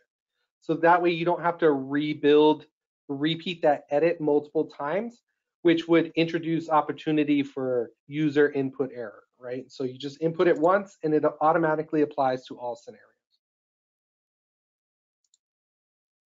This allows us to track multiple developments simultaneously, right? So you can have different modifications be different developments. One might be a new build development, one might be a rebuild development, and one might be a just a teardown or something like that. But since these modifications are independent from each other, we have modification 1, 2, and 3, we can go back into the scenario manager and we can just say, okay, a specific scenario incorporates modification 1 and 2. And so you can combine those two developments, right? You have a development on the north side of the city, a development on the south side of the city. And so you have, 3 different developments happening on 3 different sections of the city. You can track those developments independently as their own scenarios, or you can start combining them in different ways, right? So you say, okay, what if we go with development 1 and 2 both at the same time? How would that affect our larger network? Or development A and C, how would that affect it? Or you can even go as far as to put all 3 in, right? And you can say, okay, we have all of our developments active in the network at once, and we want to see how that would affect our model run as a whole. So you can see with 1 base scenario and 3 modifications, we can actually come up with 8 total scenarios, right? Because you can just mix and match them in any way you want. And then to take it 1 step further, let's say we're working on 2015, right? You go through and you have a modification for each proposed build option. Well, then in the future, let's say 2022 rolls around and now you have 60% of your projects are now in process, right? So they are now being constructed or have been constructed. Well, all you have to do then is go through and create a scenario and activate all of the modifications that are now in process. And then there's a button right here that looks like a little floppy disk. You can click that and it will export that scenario as a new base. So if you have projects, every 5 or 6 or 7 years, you want to update your file and say, okay, all these proposals, all these proposed builds, you don't have to rebuild them from scratch. You can just activate those scenarios or those modifications for those projects and export it as your new base for your next base year. And so it makes it really easy to do that. And so you click this little save button, it will export it as a new version file. And then you just go into that version file and say new project and assign it as the new base for a new project. And now you've shifted your base year up 6 or 7 years without having to actually pay somebody to go back and rebuild the project from scratch. And then once you have those scenarios, what we can do is we can actually compare the results of the different scenarios. So here, I've put a side-by-side of what does it look like, what does the network editor look like on this specific corridor in 2015 base year and the 2045 forecast year. What we can do is we can actually, instead of having to have those side-by-side, is combine them, and then we can compare them to each other. And what this shows is the green areas are where the volume has decreased, and the red areas is where the volume or daily trips have increased. So I'm going to quickly walk you through how to set this up. What we have is a difference between the 2 years that we've created, where 2045 is the leading scenario and 2015 is the base scenario. And then we can calculate the results of the 2 scenarios and import them into each other. What this allows us to do, and I'm going to walk, I know I'm stepping through this fast in the PowerPoint. I'm going to actually click through this in the scenario manager here in a couple minutes. But basically what this will allow us to do is say, okay, I want to pick these 2 scenarios. And then you'll see, go back real quick. There's a little scales button. I didn't put a call out on there, but there's a little scales button right next to that save button that you can click. And what it'll do is it will allow you to compare the 2 scenarios to each other. And so you'll be able to see the differences between the 2. So what that looks like is we've run through and we've calculated scenario 2015 and we've calculated scenario 2045. So what we can do is we can come into this comparison patterns section, and we've already created it for you for these 2 scenarios. But basically what what you'll do is, you'll create a new comparison pattern. And in this case, you'll say, okay, what is our leading scenario? What is the scenario that we want to open as the target scenario? So for example, typically you'll do the newer projection or the newer forecast as the leading scenario. And then your comparison scenario is you're comparing it to what is the base. In this case, the 2015 scenario is our base scenario. And then our code could be our 2045 comparison.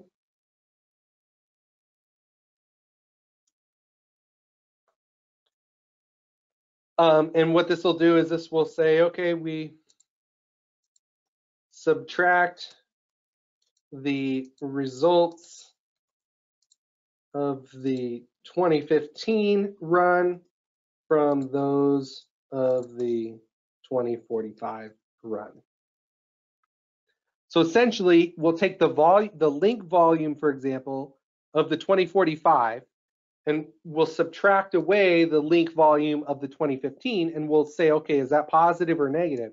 And is it very positive or very negative? And we'll be able to take that difference result and use it to say, okay, here's where the new flows are going, and here's where they're coming from. Now we can say edit comparison pattern.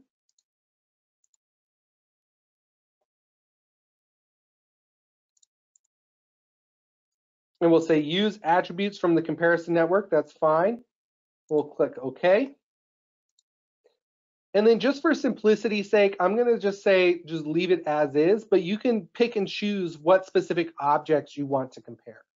Right? So by default, we have transportation systems, nodes, zones, links, turns, connectors, operators, stops, things like that. But just leave it as is for now. But you can always go through and pick and choose which attributes you want to compare and things like that. So you can make it a lot more specific or a lot more generalized. But I'm just going to click OK. And this will create a new comparison setup. This is just defining the procedure for comparisons.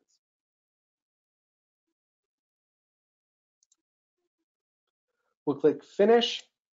So now we have this comparison set up.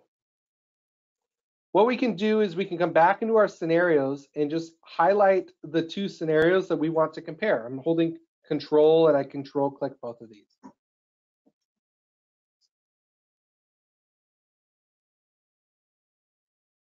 Then down in the corner, we can say compare marked scenarios with each other. So I have these two highlighted. I can say compare. And I want my leading scenario to be the 2045 scenario. And I click compare.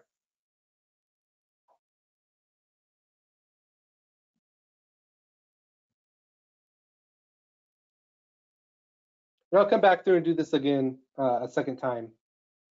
But you'll see that it loads up the comparison scenario and it automatically shows us the link bars of the links. So we can see, zoom in, if we zoom in a bit more, we can see, okay, this stretch of freeway had a significant drop in traffic because that traffic probably went to new zones or maybe took different routes or something like that. So we can see all these red bars over here because there was increase in volume. We can see there's an increase in volume here and a decrease in volume here.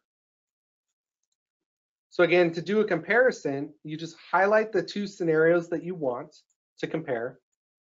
You'll click this little compare mark scenarios with each other button, this little set of scales, and you'll select which scenario do you want to add. If we started with the 2015, then these colors would be switched opposite because it would say green were added trips and red were removed trips. So we do 2045 so that the green will show the removed trips and the red will show the added trips. And then you hit compare.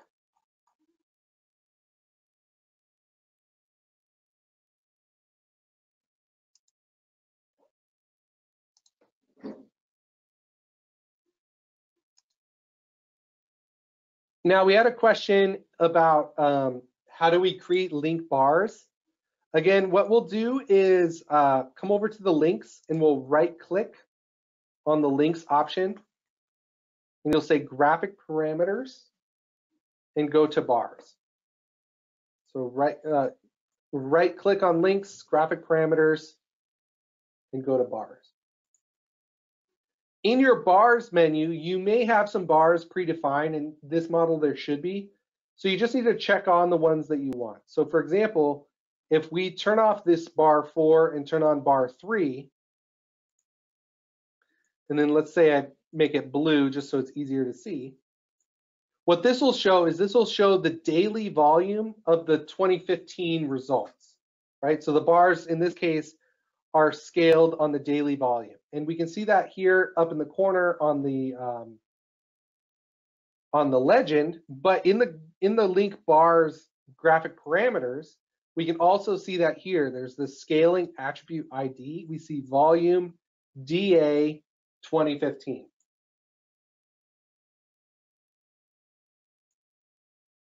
If I left click on this, volume DA 2015 for the standard bars, left click on this, it'll open up this extra little window. And you can see here, volume DA, which is our daily volume assignment. And it's selected as this network, meaning it's pulling the data from the currently loaded network 2015. Okay.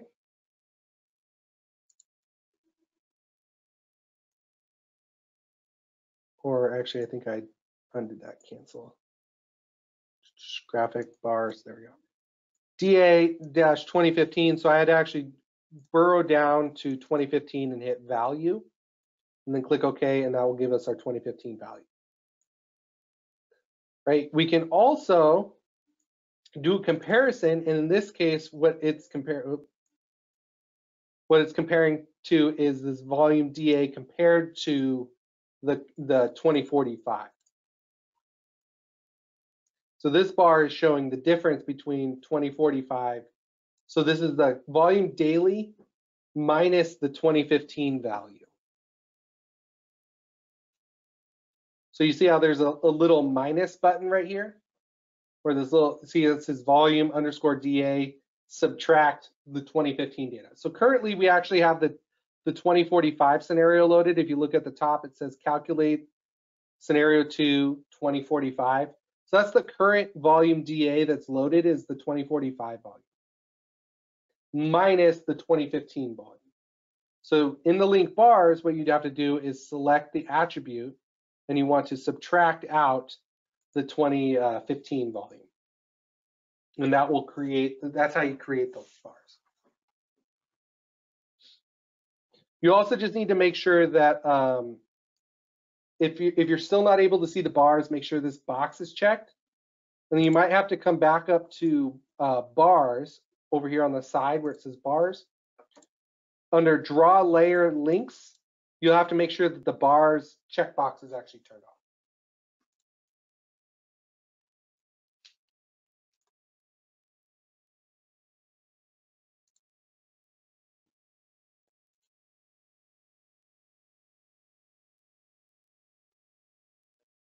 Don't remember off the top of my head. I think it's this one.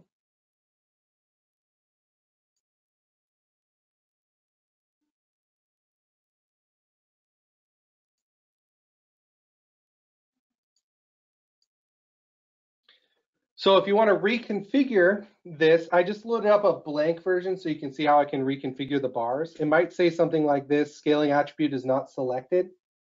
What you can do is you can actually click this attribute here, find your daily volume. You can also do AM volume. We have midday, nighttime, PM. And then the comparison scenario is the 2015. So you'll expand this and you can look 2045 minus 2015, 2015 minus 2045. You can also do percentile differences. So you can say, okay, give me the percentage change from 2045 to 2015.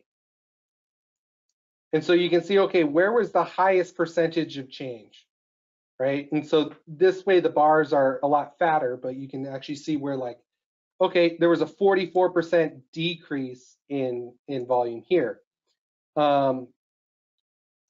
I might need to change my scale a bit though, because I think the percentage change might be different. But yeah, so you can see the percent change listed on the bars as well. So you can see a 53% change, 53%, 57%. But I think my scale is a little bit weird for the percentages, because the scale is set for the actual volume. There we go.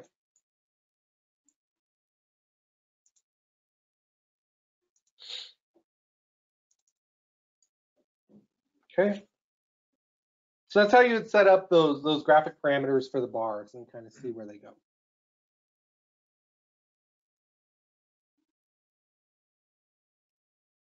All right. I think we are about 15 minutes or so ahead of schedule, but that leads us into our second Q&A session. So let me go from current slide. So yeah, we're about 15 minutes ahead of schedule, but this is the stuff we covered today. We covered Visum file structure. We covered the Visum interface overview, base model input output, a little bit about scenario management. Again, tomorrow we are going to be covering specifically building out a network. We're going to be building out links and nodes. We're going to be editing zones, and we're going to be adding a transit line, as well as doing some review work on those edits. So that's what's coming tomorrow. But we're going to open it up for Q&A for the stuff we covered today. So Johnson, were there any questions that came in from support, or not support, the chat box? Okay. Yep. There are some couple of questions, which I think we might be covering tomorrow, or some might have been touched here and there, but need some sort of a you touch that once again or what. So first question that we got was running time for the model, how long did it take to run the model, types of stuff. If you're doing just the assignment part, it's fairly quick. We did just the assignment yesterday. On my laptop yesterday, when I did just the assignment parts, it was less than 10 minutes. The assignment. Just the assignment part, but the full model itself was probably about half an hour per scenario. Okay, so I mean that's with the trip generation, trip distribution, right, all that stuff. When we did the test run for 2015 scenario with 3 iterations probably or what, and when we did test run on my laptop with whatever 4-core 16 GB memory, it took about around 2 hours to complete the entire procedure, starting all the way from scratch all the way to whatever 4 time periods and all that sorts of stuff. So I think it was around 2 hours and extras, but it could change. Also one of the other stuff that I want to point out is that even if you have another computer with better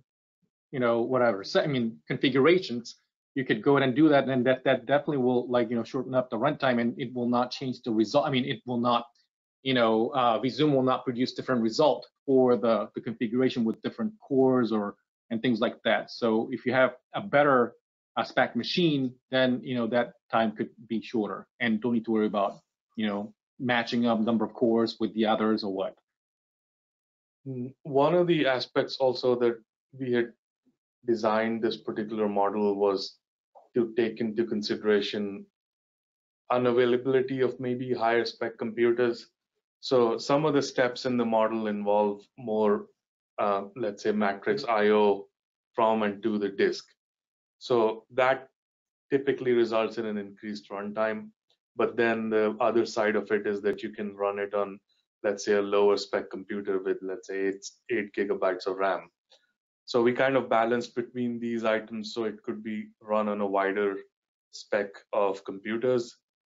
One of the aspects also that comes into play with having to write and read data from disk is that if you have network drives and those network drives happen to be slow, it would be better to run the models on your local disk and then transfer the results to the network drive. Otherwise, reading and writing data to and from network drives can add an overhead in the model runtimes. If these model procedures were transferred to the typical way of holding in-memory data in Visum, that is what we typically do, then in that case, the model run would significantly speed up, and then also not have the issue of spooling in and out data of network drives.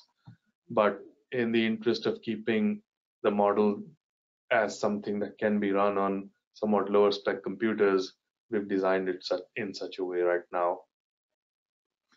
Okay, cool. So next question is, when you were showing that modification component, I mean, the tab of that, like, edit projects window, there were numbers, such as 1, 5, 6, 7, whatever, those numbers, right? Under Right number here? column. Yeah. No, in the modification window, there were, like, number right next to it. Mm-hmm. Is there any, meaning to that? Like, is that, like, does that have to be? No, the numbers are pre-assigned just based on how many scenarios or how many modifications there are. Now this second, and the reason these numbers are uneditable, so I can't come in and change this, is because this is a direct reference to the modifications windows here. So we have modifications 1, 2, 3, 1 through 9 here. They have to match this number here. So this is not editable.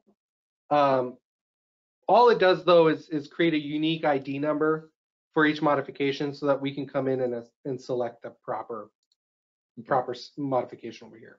Okay. Now the load order is important because if you have edits that are, all of these are independent edits of each other, so this order doesn't technically matter. But if you had some edits that were dependent on other edits, like again, for example, you have modification 2 is a signal control optimization. But in modification 1 is where you're actually adding the intersections that have those signal controllers. You can't run an optimization on signal controllers that don't exist.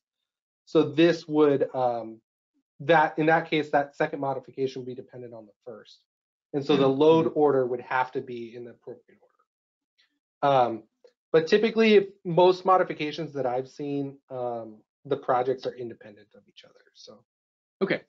Yeah. So the next question that I see here is that, like, how do we just run the traffic assignment step in the scenario rather than the whole model steps? Sorry, can you repeat the first part? So how do we just run the traffic assignment step in the scenario rather than the whole model steps?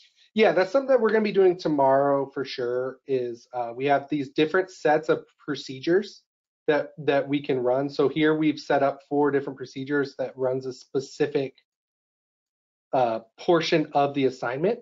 In this case, AM, midday, PM, nighttime. But basically what happens is in the base version, it has the procedure that then carries over. And if you look in the scenarios, it's using the procedure from the base scenarios. But if you wanted to turn off a specific procedure sequence, you can come into this procedure parameter set, click the plus button and just test just real quick. Click OK. And then you can edit the procedure sequence, and you can come in here to the procedure sequence, and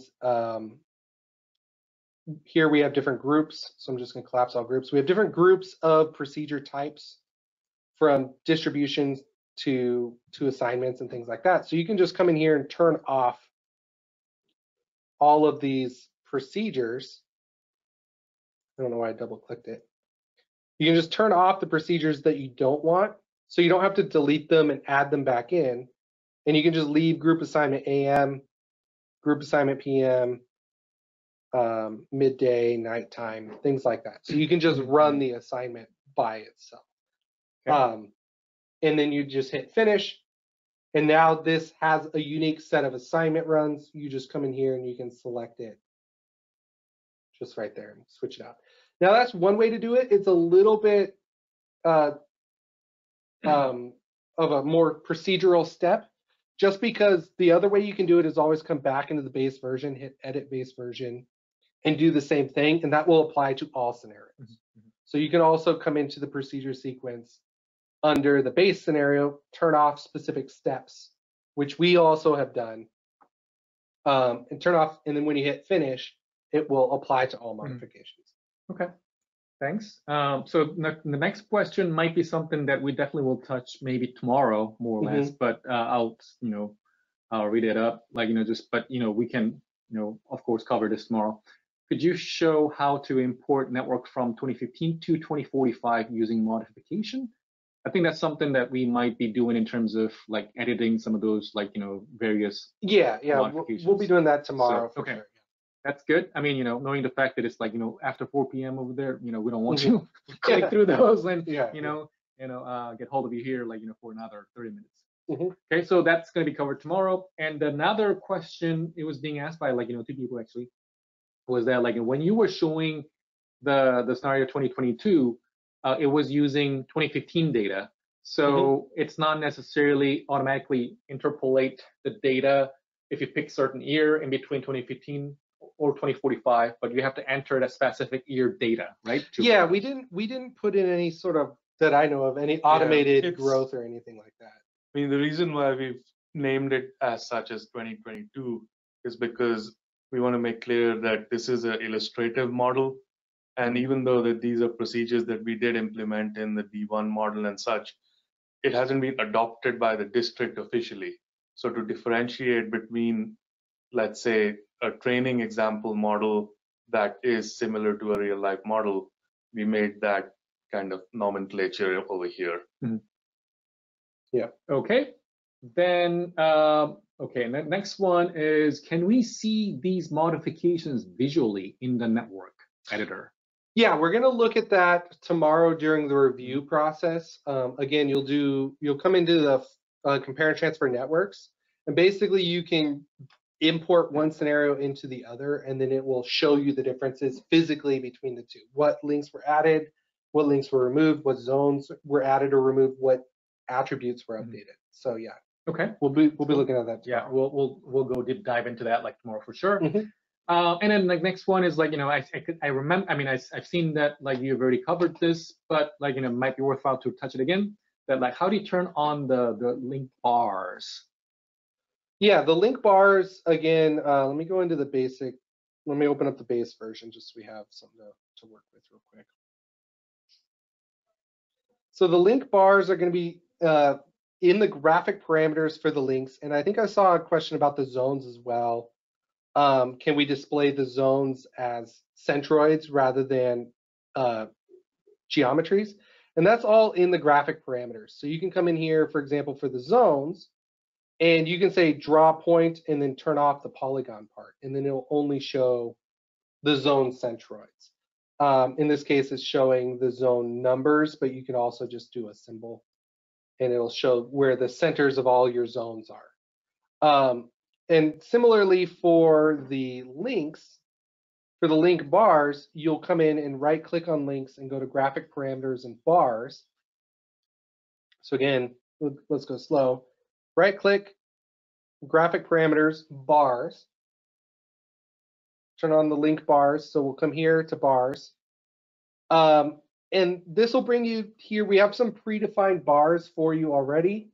So if you want to look at, for example, daily volume, you'll check the bar that says daily volume, and you can kind of see a preview up above. And you can turn that on, and then you can click preview and move this out of the way and kind of see, okay, the link bars, they're gray, but that's kind of hard to see. So I'm going to change the color to something like red, hit preview, kind of take a look. Okay, that looks a little bit better, right? And we also have connectors turned on. So let me turn off connectors real quick. So now we can see the link bars are turned on. Again, the bars are scaled automatically dependent on whatever attribute you selected. So we have one created for daily volume. If we want to add in a new one, let's not do a classified mode, but let's do, instead of daily volume, I'm going to scroll down until I find my PM volume. volume PM. And so you can have bars stacked on top of each other, but I'm going to turn off the red bar for now. I'm going to say, okay, volume PM. And so you can just see specifically your PM volume data, or you can see just your AM volume data, or you can see AM and PM stacked on top of each other by adding in more bars. I think this has a weird green border, so let me do this real quick. So I can come over here and I can do the same thing, and I can find my AM volume data. And I'm going to say my AM is going to be green. And so you can actually come down onto your links and see, okay, which links have the most AM and PM volume data, right? And so you can have both of those stacked on top of each other. Just depends on how you want to visualize your network. And then if you have your visual the way you like it, so for example, let's turn off the AM because it's a little bit visually noisy. So here we have our PM result, right? Our PM volume results. Let's say we want to save our graphic parameters. We'll go File, Save File As, in Graphic Parameters. And what this will allow us to do is save this, and I'll say, okay, this is PM volume. And I'll hit Save. And so now what you can do is you can just go back into your shared data folder, and we see we have this PM volume. So I can drag and drop these parameter files onto the network and load them up. So if I want to reload my PM volume data, I can just drag and drop it on the network, click OK, and it'll reload my graphic parameter settings. All right, the last question that I had was actually like asking you how to display polygons for the zones. So you stole it. Oh yeah. So you already answered it. So the zones have a few different types of displays.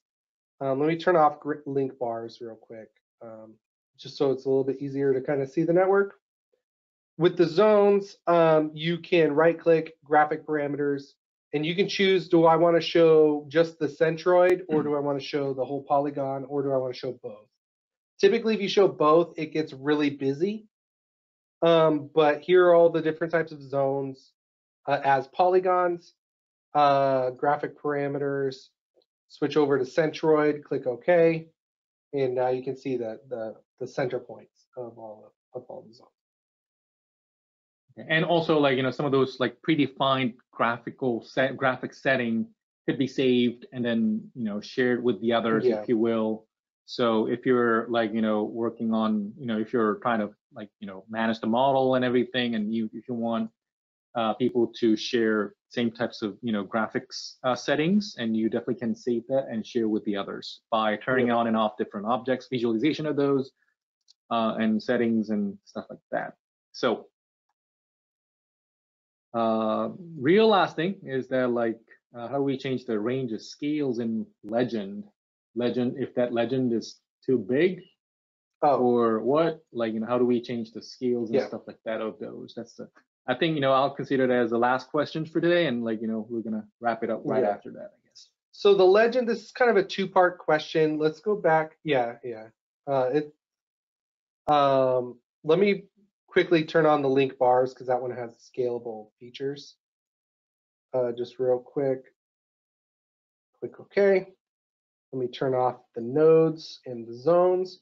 So here the legend is showing what is currently visible on the network. We don't need connectors either. So we're seeing links as blue lines and link bars as these big blue bars. Now the question is twofold. How do we change the scales of the bars themselves? The legend just references whatever graphic parameters you set. So if you come into the bars, you can see that we have scale factors right here, max dimension. So I can turn this down to say 3, and it makes the max size of the bars a little bit smaller. And they scale with the zoom angle. So in the graphic parameters, that's step 1, is how you can actually change the size and shape of the bars themselves is by changing the dimensionality of the bars here. The second part of that question is how can we configure this? That's in this edit legend option right here. So you'll click this edit legend, and first off, you can turn on and turn off the legend. So you can just say, I don't want the legend altogether. But you can also pick and choose what objects are included in the legend. If they are turned off over here, they'll be grayed out. So you see how connectors are grayed out and nodes are grayed out. But that's because the nodes are turned off visually, right? And so you can pick which major objects you want to include. Under the layout, you can come in and you can change the size and shape of the different legend items that you want. You can also change the border. You can change the background color to different things as well. Margins. So this is where you can configure your legend. You can also change the title. For example, you might change this to D1 RPM just because it's makes it a little bit smaller. So now it's not quite jutting out so much. So it's right here, this little legend button. It looks like a little piece of calendar or a list or something. You can set the settings on that. All right, that gets us to the end of day one. It's 4:29 p.m. Eastern Standard Time. So we'll see. I hope that like this session has been useful for you, and we'll meet you back again at 1:30 p.m. tomorrow. And then I think you can use the same link to get to this. All right, thanks everyone, and we'll see you tomorrow.